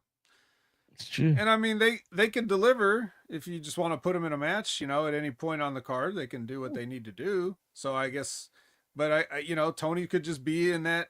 He could just be feeling Jet Speed right now, and then that could go away. We got to enjoy it while it lasts, I guess. But this bleeds over into the Collision hour. It's like after Darby wins, that's the end of Dynamites per se. And then moving on to Collision, that's when the Jet gets the mic. And while the Jet was just, laying out his whole thing that Professor already alluded to about, definitely get that head shaved over there. And as soon as that's over, we're coming. I really saw I saw a vision of the heel Jet, kind of like, speaking in the third person, sort of like a little bit condescending to the partner and even the champion to a degree, even as he's like praising them, but it still has this feeling like, I don't know if he means to do that. Oops. Yeah. But it's like it's a little disingenuous. So I'm kind of seeing that. So even though you've been saying that when's Mike Bailey going to turn on the Jet, I'm looking at the heel in the situation is definitely the Jet he's, if they're not going that direction with him, he's trying to steer them in that direction for them. Like, this is where I want to go. Like, hint, hint, wink, wink. Let's talk about it. You had that opportunity last week with Mike Bailey. They could have went with it. They could have rode along with it. And again, damn, I don't even know. But you don't want to see a heel Mike Bailey, because what would that look like? So the correct heel wouldn't even be him in this situation. So it could be a thing of where it's I'm looking like he's. I'm very intrigued of a non-binary heel, Vet. Let's talk about it. Well, if he's non-binary, that means he's not going to be a babyface or a heel either. Like he just won't. He doesn't want to define himself on one side or the other, right? He's a shade of gray. Yeah. Actually, shall we say it? Yeah, let's say something. But anyway, yeah. So the Jet's proud of Speedball.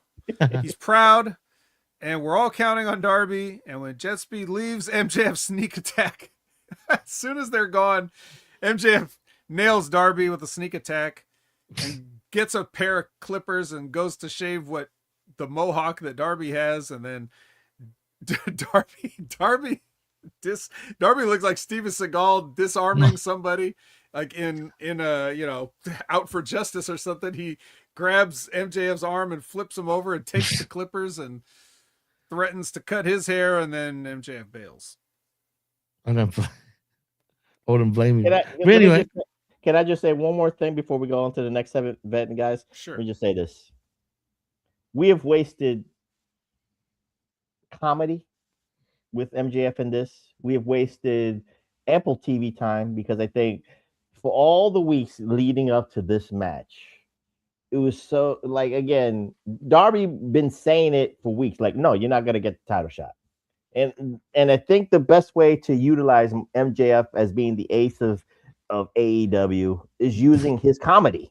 Like I said this weeks ago, Jimmy, you remember this. I said you could have used the comedy, you could have used the fleet of lawyers, you could have used Smart Mark Sterling as his representation to get that supposed rematch clause and shit like that. Would have been entertaining, but at least it's something that you're building up to this. I just think that the hair thing has been just so pushed on and kind of like fed into it. It just didn't feel like organic to me, Jimmy. That's the thing I just wanted to say. That's a fair call too. Well, the Death Riders send Will Ospreay out to face Shibata. And young boy Billy. Let's get it right. He's young boy Billy. Young boy Billy. Yeah, Daniel Garcia's like, get out there. Like, motherfucker, if you don't sit your ass down. Yelling at Will Ospreay. But anyway, yeah. So he goes out there, wins with a hidden blade. Then Joe comes out and cuts a promo. Then Will cuts a promo back. Basically, man, he was talking for a while and yelling and screaming and saying he has got the whole country on his back. I mean, sure. Yeah.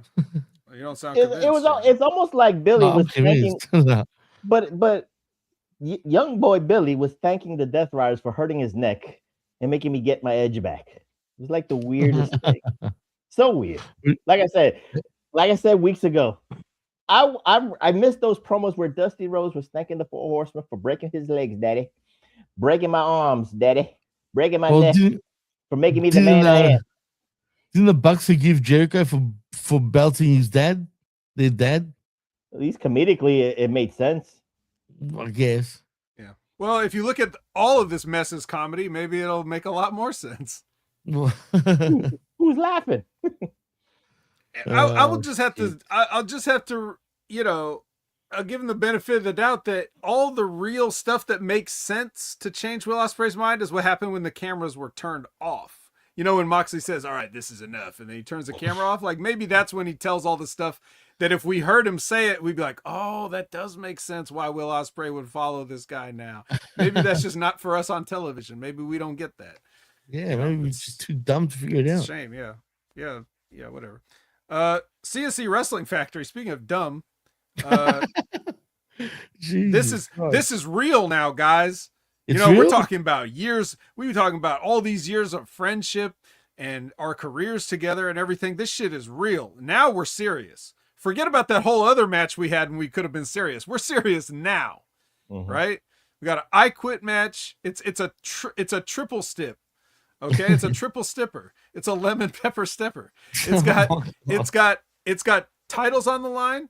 It's an I Quit match, and if the Edge and Christian don't win, then they will never team again. All I can see from that promo, I was just focusing on Edge's hair, how it was glowing in the stairwell. It stayed straight, Jimmy. Getting longer. Yeah, I'm just saying. It's getting, It's getting a little bit longer. longer every day. Wait till tonight. That's all I'm just saying. Wait till tonight when it goes bushy and goes. Oh, it looks like shit. it's kind of like this. Roosh versus shit. TJ Crawford. TJ Crawford. Exactly. You want to talk about him? Well, if we took the time to talk about him, it would still take less time or it'd take more time than this match took. It was over in a flash. So you know how it is. You mess with the bull, get the horns. Let's see. Renee is out there doing roving reporting, and the Divine Dominion come out. They stop by Renee just to kind of shush her up real quick, and then they go to the ring to face Kayla Lopez and El Valentine. Al Valentine. El Valentine. 2 minutes, 50 seconds this takes. And yeah, your main event is actually a title match itself. No. It's the Conglomeration versus FTR for the belts. No. What if they way. won and they ruined that match? That would have been so great if they just ruined Double or Nothing by winning the belts. But they didn't. Stoke hit Orange with a watch.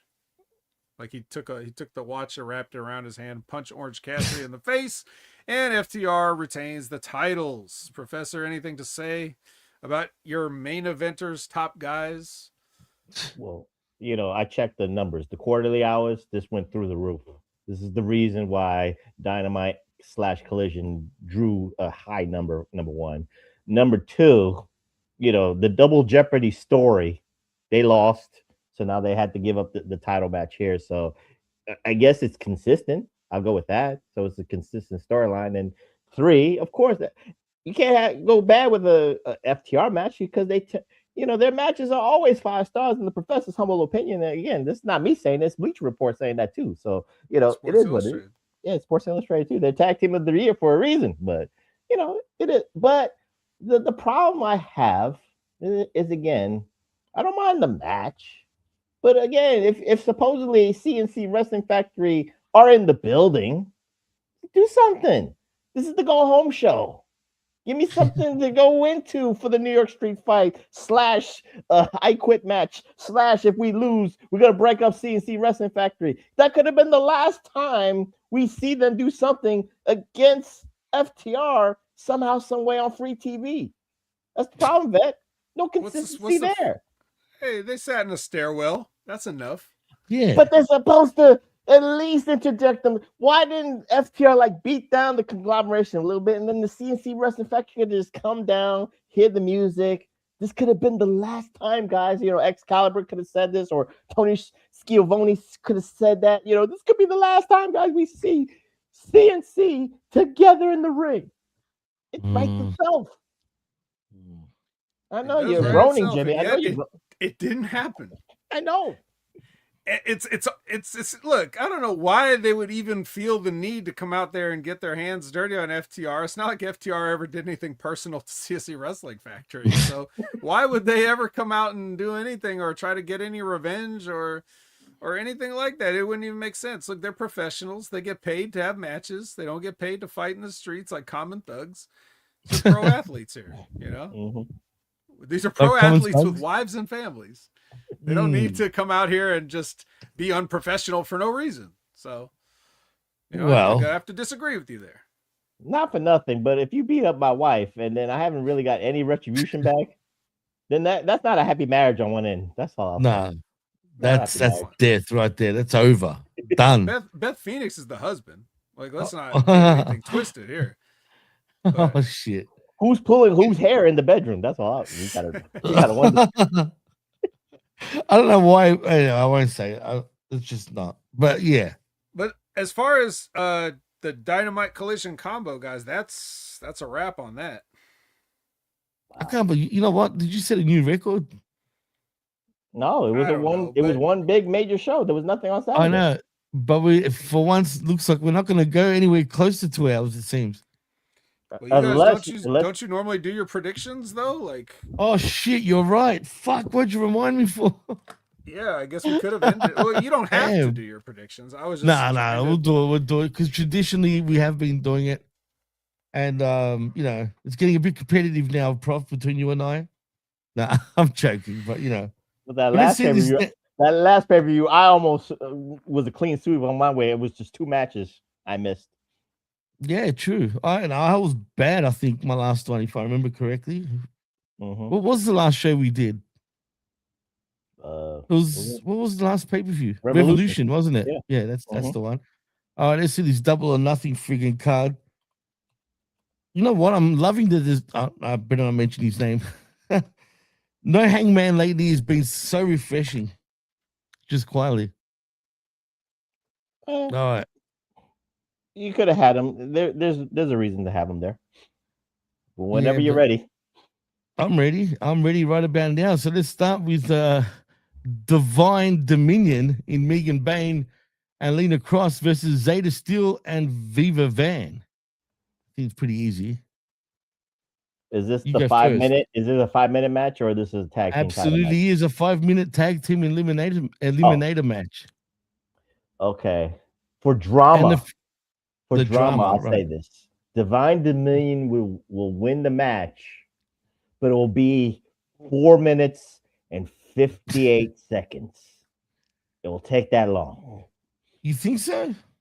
It's a pay I per view. dare say. It's the buy-in. You got to do something for drama. You can't do. It's like the Obafemi Open Challenge. You got to do something because it's gonna get boring very, very quickly.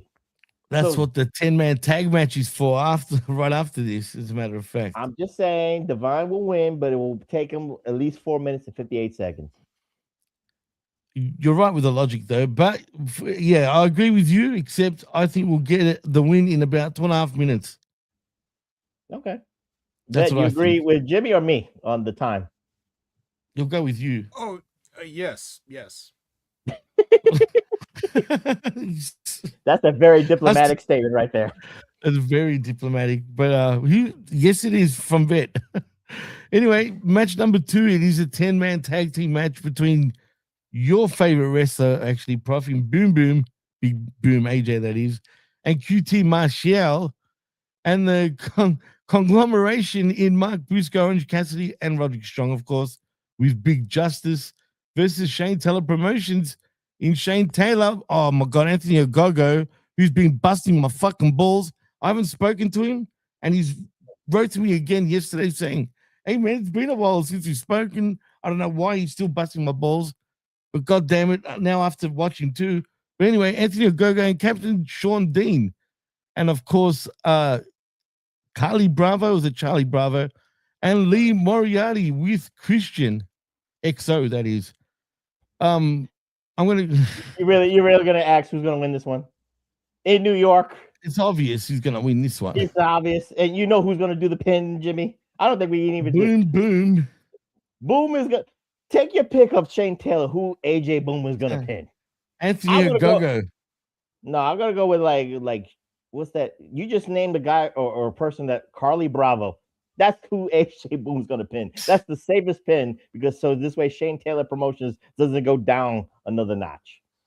Oh, it's going pretty down, but I digress. But anyway, yeah, I'm with you. I agree exactly with what you just said.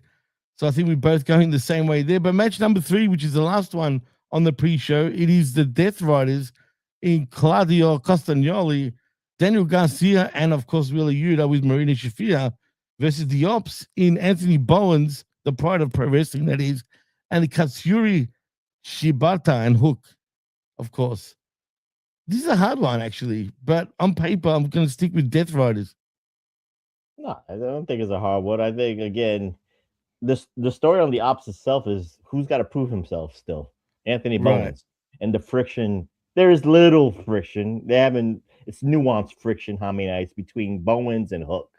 So I see Hook messing this up for them. They could come up with the win, but they'll come up short. Death Riders will win. We both going with But that Hook will blame Bowens. That's the way I would book it. That'd be funny.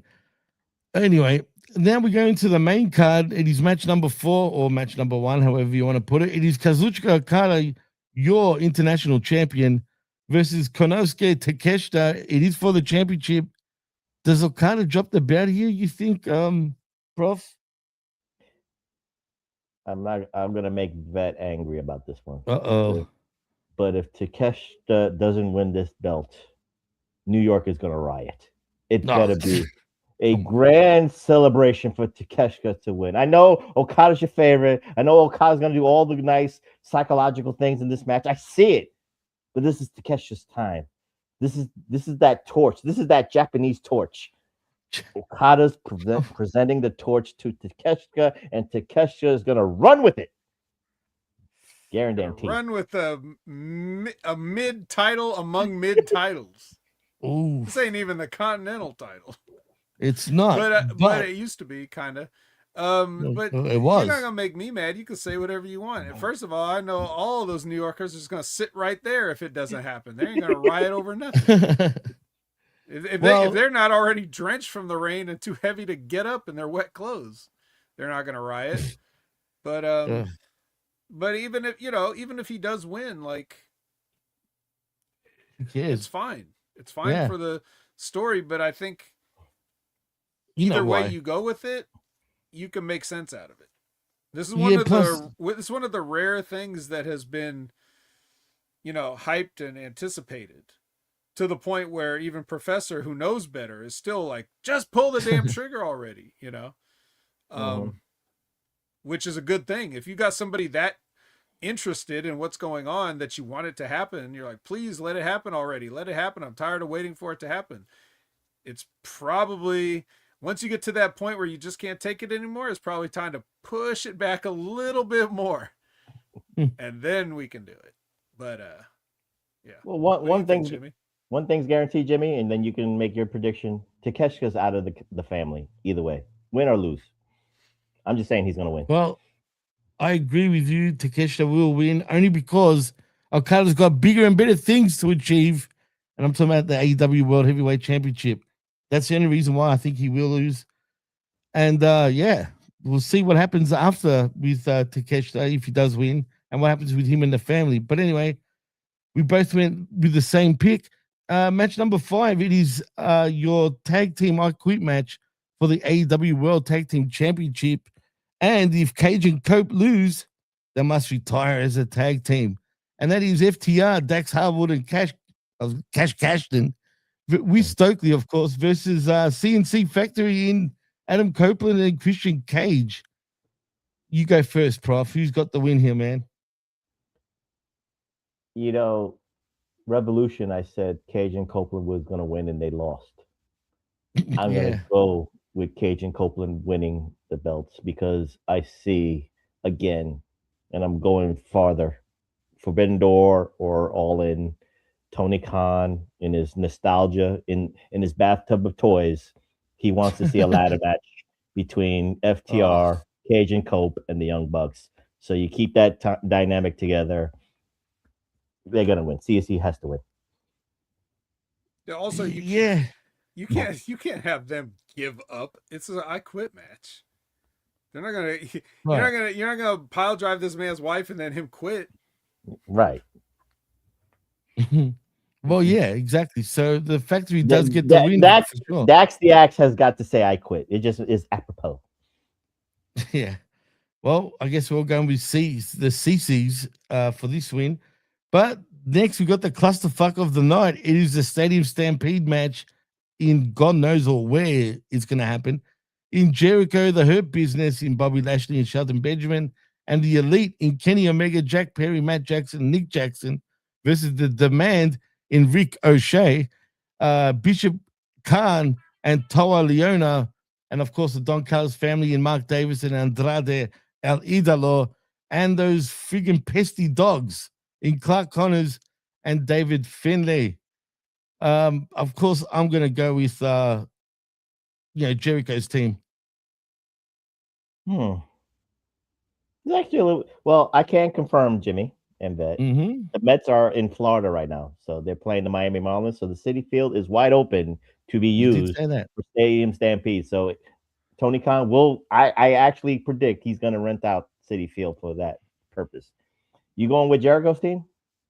Yeah, I'm going with Jericho's team. You know, that succubus Jericho likes to milk things a little bit longer. So I'm gonna go with Ricochet's team. I think Jericho's gonna take the fall, and he's gonna milk it for one more match. I don't know. I just see something. And of course, maybe a hair match for Jericho. How original will that be, Ben? You're gonna milk that hair thing stipulation. Why not milk it more? It worked for MJF. Why not for Jericho? He can milk it, but I see Ricochet's team winning. I don't know why. I can see what you're saying though. It makes sense if Ricochet's team did win, but because Jericho's the perfect fall guy to me, Jimmy. That's the reason I see it. I'll still stick with Jericho's team though. But I can see where you're coming from, which makes me a bit not sure. But I'll stick with my guns for now. Well, that leaves us the 4-way match for the AEW Women's World Championship in Tekla, your champion, versus Hikaru Shida versus Jamie Hayter, and of course, the alien, not so alien anymore, Chris Statlander. I'm going to stick with Tekla to retain. Well, they're in New York, Jimmy. Who's from New York? I know you're going to say Statlander. I get it. From New York. I know. Wouldn't this be a feel-good moment? You know what? You're right. You're right. All right, fuck it. Statlander it is. You're right. You know what? You going to pick Statlander? Man, I think you're right, man, because by now we need that feel-good moment at this point. So, yeah, I'm going to change to Statlander. I'm going with Tekla. Go on. You asshole. But see, I can see Tekla retaining. This one's a bit of again, tough one. But anyway, it'll be funny if Tekla does win. I just said that to see if you would change, and you did. So, well, I didn't think about that. I didn't think about it. But the thing is, with Tony Khan, he does love getting the home people the win, though, compared to WWE, when you think about it. Does he not? Well, if you did not remember that Statlander's from New York, then a lot of people probably from New York might forget that she's from New York. That's the problem. Possibly. She doesn't really brag about it. Right. They haven't made you care that she's from New York. But again, Tekla should win. Well, speaking of who's from where, I mean, you also have to, if you want to look at title matches leading up to All In at Wembley Stadium, you have to also realize that they're probably going to make Alex Windsor win the Owen Hart Women's Cup so that they can not only have Will Ospreay put the country on his back, but might as well have his woman put the country on her back as well and then they can have a nice, we both won the Owen moment, there in Wembley Stadium in front of a sold out crowd of whatever the turnstile number You made me change again, Vet. So I'm sticking with Chris Tekla. Statlander ain't gonna be fighting Alex Windsor in Wembley Stadium. It's Tekla. It'll be Tekla. Right. Mm-hmm. Yeah, no, Tekla. It's Tekla. Fuck it. I'm gonna stick with my original pick. Don't fuck with me, Prof. Stop it. Anyway, that leads us to match number 8. It is the men's Owen Hart Cup quarterfinal matchup between Joe in Samoa Joe versus William Ospreay. This should be pretty easy. I guess Ospreay wins this match, obviously. Well, you know what? The young Rocky of Will Ospreay will eventually meet the Apollo Creed in the tournament, which is Claudio, in the finals. That's the only way that you overcome with all the Eye of the Tiger shit with Claudio and Will Ospreay in the finals. So I'm going with Willie Boy. Well, match number 9. It is the Bandit in Bandito versus Swerve Strickland again for your men's Owen Hart Cup quarterfinal matchup. I'm going to go with Swerve on this one. This match should have been for Ring of Honor Super Card of Honor for the title. 60-minute, Broadway match. But no, they wanted to do it for the Owen for 20 minutes. What a waste. So who you got? Swerve? I'm going with Swerve, yep. See, this is actually tricky, and Vet will, attest to this. Is it really there? No, but remember, on the Bandito bracket, we could, but even though what is it? Brody King and Claudio is the other part of the bracket. So is Tony Khan gonna milk for Dynamite the Broditos clashing? Even though I said, jokingly that Claudio would be in the finals, but who would pay for a Claudio final in the Owen? Come on, let's be real here. But again, the Brodito thing is very intriguing. So Mm. I'm gonna go with Bandito. I think I'm gonna go with it because I think Tony Khan might do something that it might be interesting for interesting sake. Vet, what's your little take on this? I like how you drop in your 2 cents Well, without giving an actual prediction. Well, Josh put in the comment for what I was actually Oh. thinking because I wasn't if looking. you're 'cause I'm looking at training the Will card. Ospreay to be a killer, then what better opponent than the most dangerous man as a final test? Claudio ain't nobody's final test. He ain't I even know. gonna make it out of the match with Brody. So let's not kid I'm just ourselves. going with Rocky 3, like you always said. So Right, but that doesn't make sense. That would be like if instead of Apollo Creed, Rocky had to fight the random guy in the afro in the back jumping rope. Yeah, that's true. That ain't the same thing. But so I would say, like, if I'm trying to think like them, I'm thinking of that story. Will Ospreay has to overcome the most dangerous man, the man that's not like anybody else, the man you can't train for, the man who might stick a hypo in your mouth, that kind of Literally. So if you can beat that guy, then you're definitely ready to beat MJF at Wembley Stadium. That's what I think. Oh well, yeah, I'm sticking with you. Are you gonna stick with Bandito, Prof? I'm not gonna welch on it. I'll stick with Bandito. I'll probably be wrong, but I'll be happy. You're gonna I'll be happy. very wrong with that. I'll be happy. 100%. I'll be happy to be wrong. Again. Okay. But the thing about Bandito does have a $10,000 bounty, so he's dangerous himself. Right. But the thing about the swerve thing with the way they're riding him, Jimmy, that's the thing. It's like he could lose, right, against Bandito, and he could actually injure Bandito. He could do something like really to prove how dangerous he is, or something like that. I guess the more setback that he has for his power is making him more dangerous. He doesn't need the Owen. That's the thing I look at it. No, he doesn't. You're right. But that leaves us to the next matchup because it is your women's half now of the Owen Hart Cup. It is Athena versus Mina Shirakawa. Now, I'm going to stick with Athena on this one. It's pretty obvious that she should win this match, right, Prof? I think we all agree. We said this last week. Athena should win the Owen on the women's side. So I'm picking her as my winner outright, unless the wild card is Mercedes, because then maybe that's the match we'll see in the finals because they're in different brackets. You can savor a Mercedes Athena finals in the Owen Hart, but I'm going with Athena. Yep. 100% agree with that. So that leaves us to the big boys matchups. Now it seems next it is John Moxley versus Kyle O'Reilly in a no limit match for the AEW Continental Championship. I'm gonna say Moxley retains. Moxley will retain. Probably wrong though. No, I think Moxley again. You want to talk about something sucking the life out of shit? Moxley's gonna suck the life out of this shit. 20 minutes and 30 seconds, he'll beat Kyle O'Reilly. Just to go over the 20 minutes for Vet. That'd be funny too. Because now I'm gonna have to look at my watch on this match. And Vet is right. If he wins in before 20 minutes, it'd be a worthless thing. Because then you don't need it. Or you could actually do a 30-minute time limit. Just save face. 30 minutes. What's an extra 10 minutes? True. But who's gonna win? You already said who's gonna win. Well, yeah, we're both gonna go with Moxley. But anything else to say, Vet, before we move on to the main event? He's ready to go home. Come on, go. I'm not looking at him right now, so I can't see him. I don't know how he reacted, but obviously he didn't say a word. He's excited. Shaking my head quietly. Oh, I see. Anyway, that leaves us to the main event, and that is match number 12. Can't believe there's that many matches. It is total versus hair match for the AEW World Championship. It is Darby Allin, your champion, versus MJF. MJF retains, would you say, or not retains, wins the belt, Prof?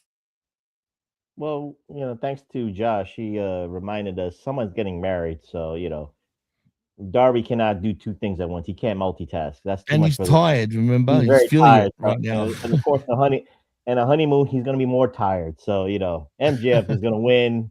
and then Darby will be the ultimate transitional champion, and then all is right with the world, and then we move on and all that stuff. Oh, the Secret is going to come out with a bunch of hate if MJF wins, even though they don't seem to get their own product. But anyway, he's going to get cheered in New York. What are you talking about? Oh yeah, he will. But so is Darby. He's going to get a standing ovation. No, they probably might. It might be like a 90-10 thing. You might hear a splinter of cheers for Darby, but this is gonna be MJF's house. This is MJF's country here. You're right, but he'll probably shit on them still anyway to get some. No, he'll do that, but the fans are gonna be, we love it. Oh boy, they're your people, Prof. Come on, man. I know them. I know them well. Oh, that's fair call. I can't argue that. Well, that is the Wreckage for the evening. Vet, you look real tired at this point, man. You look like you're ready to get the fuck out of here. Yeah, I'm just so tired of all this AEW and all this soccer. I like hanging out with you guys, but I wish it was under more fun circumstances. Let me tell you. But I will say this as we go into as we go into Double or Nothing tonight. I will say this: we take our criticisms, we pick these things apart, we ask questions. Some of the questions make sense. We are trying to do our best to polish up the product as we see it. But if you really look back, if you Jimmy, you and I have been doing this for a while. Professor, you've been watching AEW, so it's like what they do. You could see them making improvements in the direction that they're going. Just the fact of being able to put 14,000 people in this building for this show, they didn't do that last year or the year before that. It was diminishing returns ever since their first show at Arthur Ashe. It was less and less people. Right. So they're back up now. They got people interested in what they're doing. So we're talking about details. Like, we're talking about the details of what they do, but in the big picture, the fans that they have and other fans that may dip in and out, they're not going to see all those things. They're just going to get, just like with any wrestling, they'll get with the things they like, and the stuff they don't like, they'll just say, pass, So I think AEW's done a good job in promoting this event, or kind of getting people invested in the weekly stuff much better than they had. Still got a lot of work to do. Still got a lot of room for improvement. Still got a lot of loose ends to tie up, or, just times when things don't make sense. But, of course, it's an ever-changing business. Things happen that we don't know behind the scenes. So adjustments have to be made. So there could be reasons why stuff seems random. But even just compared to, like a year ago, Jimmy, we were watching this show and we were just like, this, like, we couldn't find anything nice to say. No, it was very negative, man. Yeah, we've definitely improved the things that we make jokes and everything, but we definitely, increased our positive, reinforcement over the time. Oh, 100%. Professor brings a fairness now, so we can look at things fairly. It's definitely, I see AEW trending in the right direction, and this is the perfect time for them to do that and to really shore up any of their weaknesses, because not only do they have some reckoning coming, in the next, couple years with their future TV deals. Yeah, but also WWE is in a position where they're starting to get the fans annoyed a little bit. Yeah. Yep. And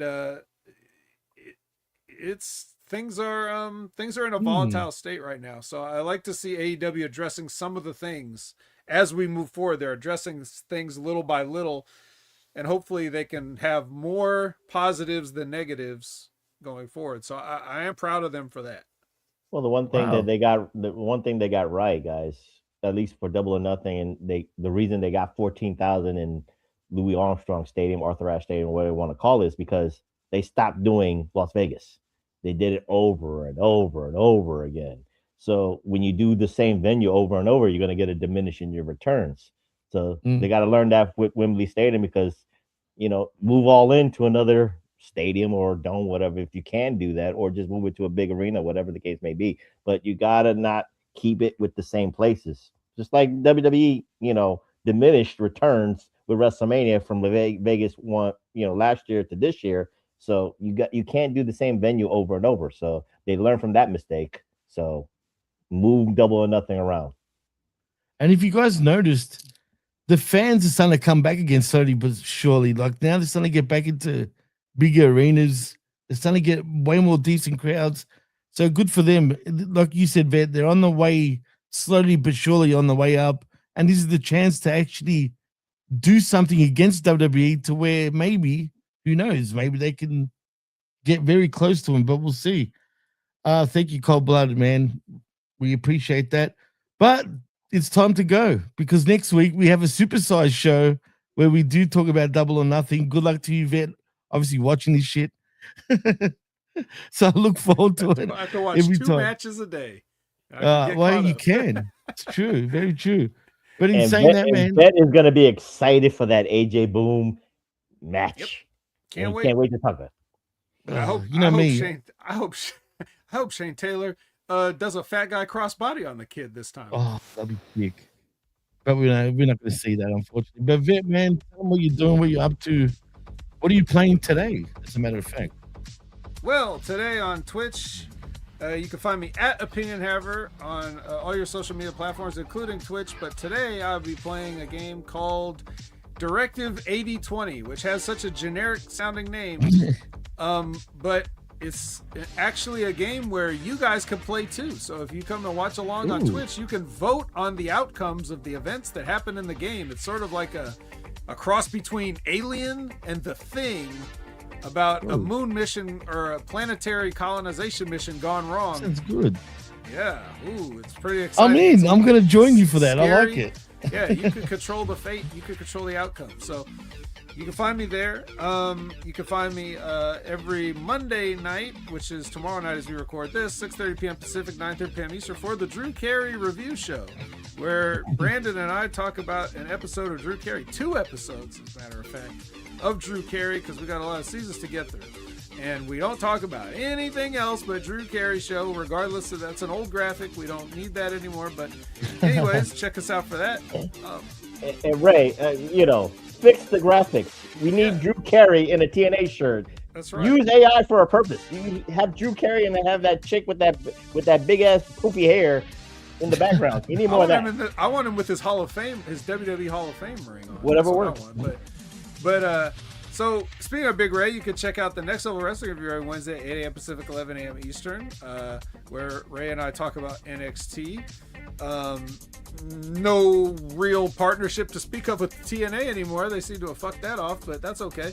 We can, if anything changes, we'll definitely let you know every Wednesday, 8 a.m. Pacific, 11 a.m. Eastern. As for other shows, you want to check out Wrestling with Rip Rogers. Okay, every Friday, noon Eastern, 9 a.m. Pacific, where you can ask Rip Rogers a question, which also, this week, he had special guest host, Timmy Baltimore, who also has a show called Limpin' Ain't Easy, which you can find pretty much once a week. New episodes of Limpin' Ain't Easy. Follow that on YouTube. And of course, I get the word here that Timmy Baltimore, he's everywhere. He's going to be on the Monday Locker Room tomorrow. Is this true? Is this factual? We'll just have to tune into the Monday Locker Room tomorrow and find out. Monday afternoon, 3 p.m. Eastern Standard Time. And of course, check out the Stevie Richards Show every Thursday with brand new, fresh content, listener questions, news, reviews, what went wrong, what went right, all the great stuff at the Stevie Richards Show. That's it for me, Jimmy. Very good. Very well done. Prof, what's going on with you and the Pro Wrestling Reflection? Well, we just dropped an episode this past weekend, so just if you didn't go to my YouTube channel at Pro Wrestling Reflection, and we did a What If episode. What if Paul Heyman joined TNA Impact Wrestling in the 2010s? So, very good hypothetical discussion between me and the Tommy Wonder about if Paul Heyman could have made TNA a viable alternative in the 2010s with his ideas and the way he wanted to do things, MMA stuff. So follow me on my Twitter or X at PWSOPRF, that's PWSOPROF. And follow me on the Blue Sky at pwsoprof.bsky.social. And that's it for me. Very nice indeed. As far as I go, check me out this coming Tuesday for This Week in WWE with myself at R to the B to the V, where we talk all things WWE. And of course, also check out Hitting the Marks with RBV once again and Dr. Michael Jargo, where they touch on all things in the world of pro wrestling at 7 p.m. Eastern for them, just quietly. Yeah, that's about it. Obviously, check out Insanity with me and Will Brandon, where we talk all things JCW. I mean, that can be a bit of a drag sometimes, but hey, it's still a decent show. It is an alternative, and that's all that matters. But in saying that, it's time we hit the doors because we're out of here. I am Jimmy T. He is the best in the world, the Vet Jaime Williams, and he is the magnanimous, the glorious, the Professor Chabelo Vera Cruz. And you've been listening and watching the Wreckage. Boy. Till next time, much love, peace out. See you later. Whoops.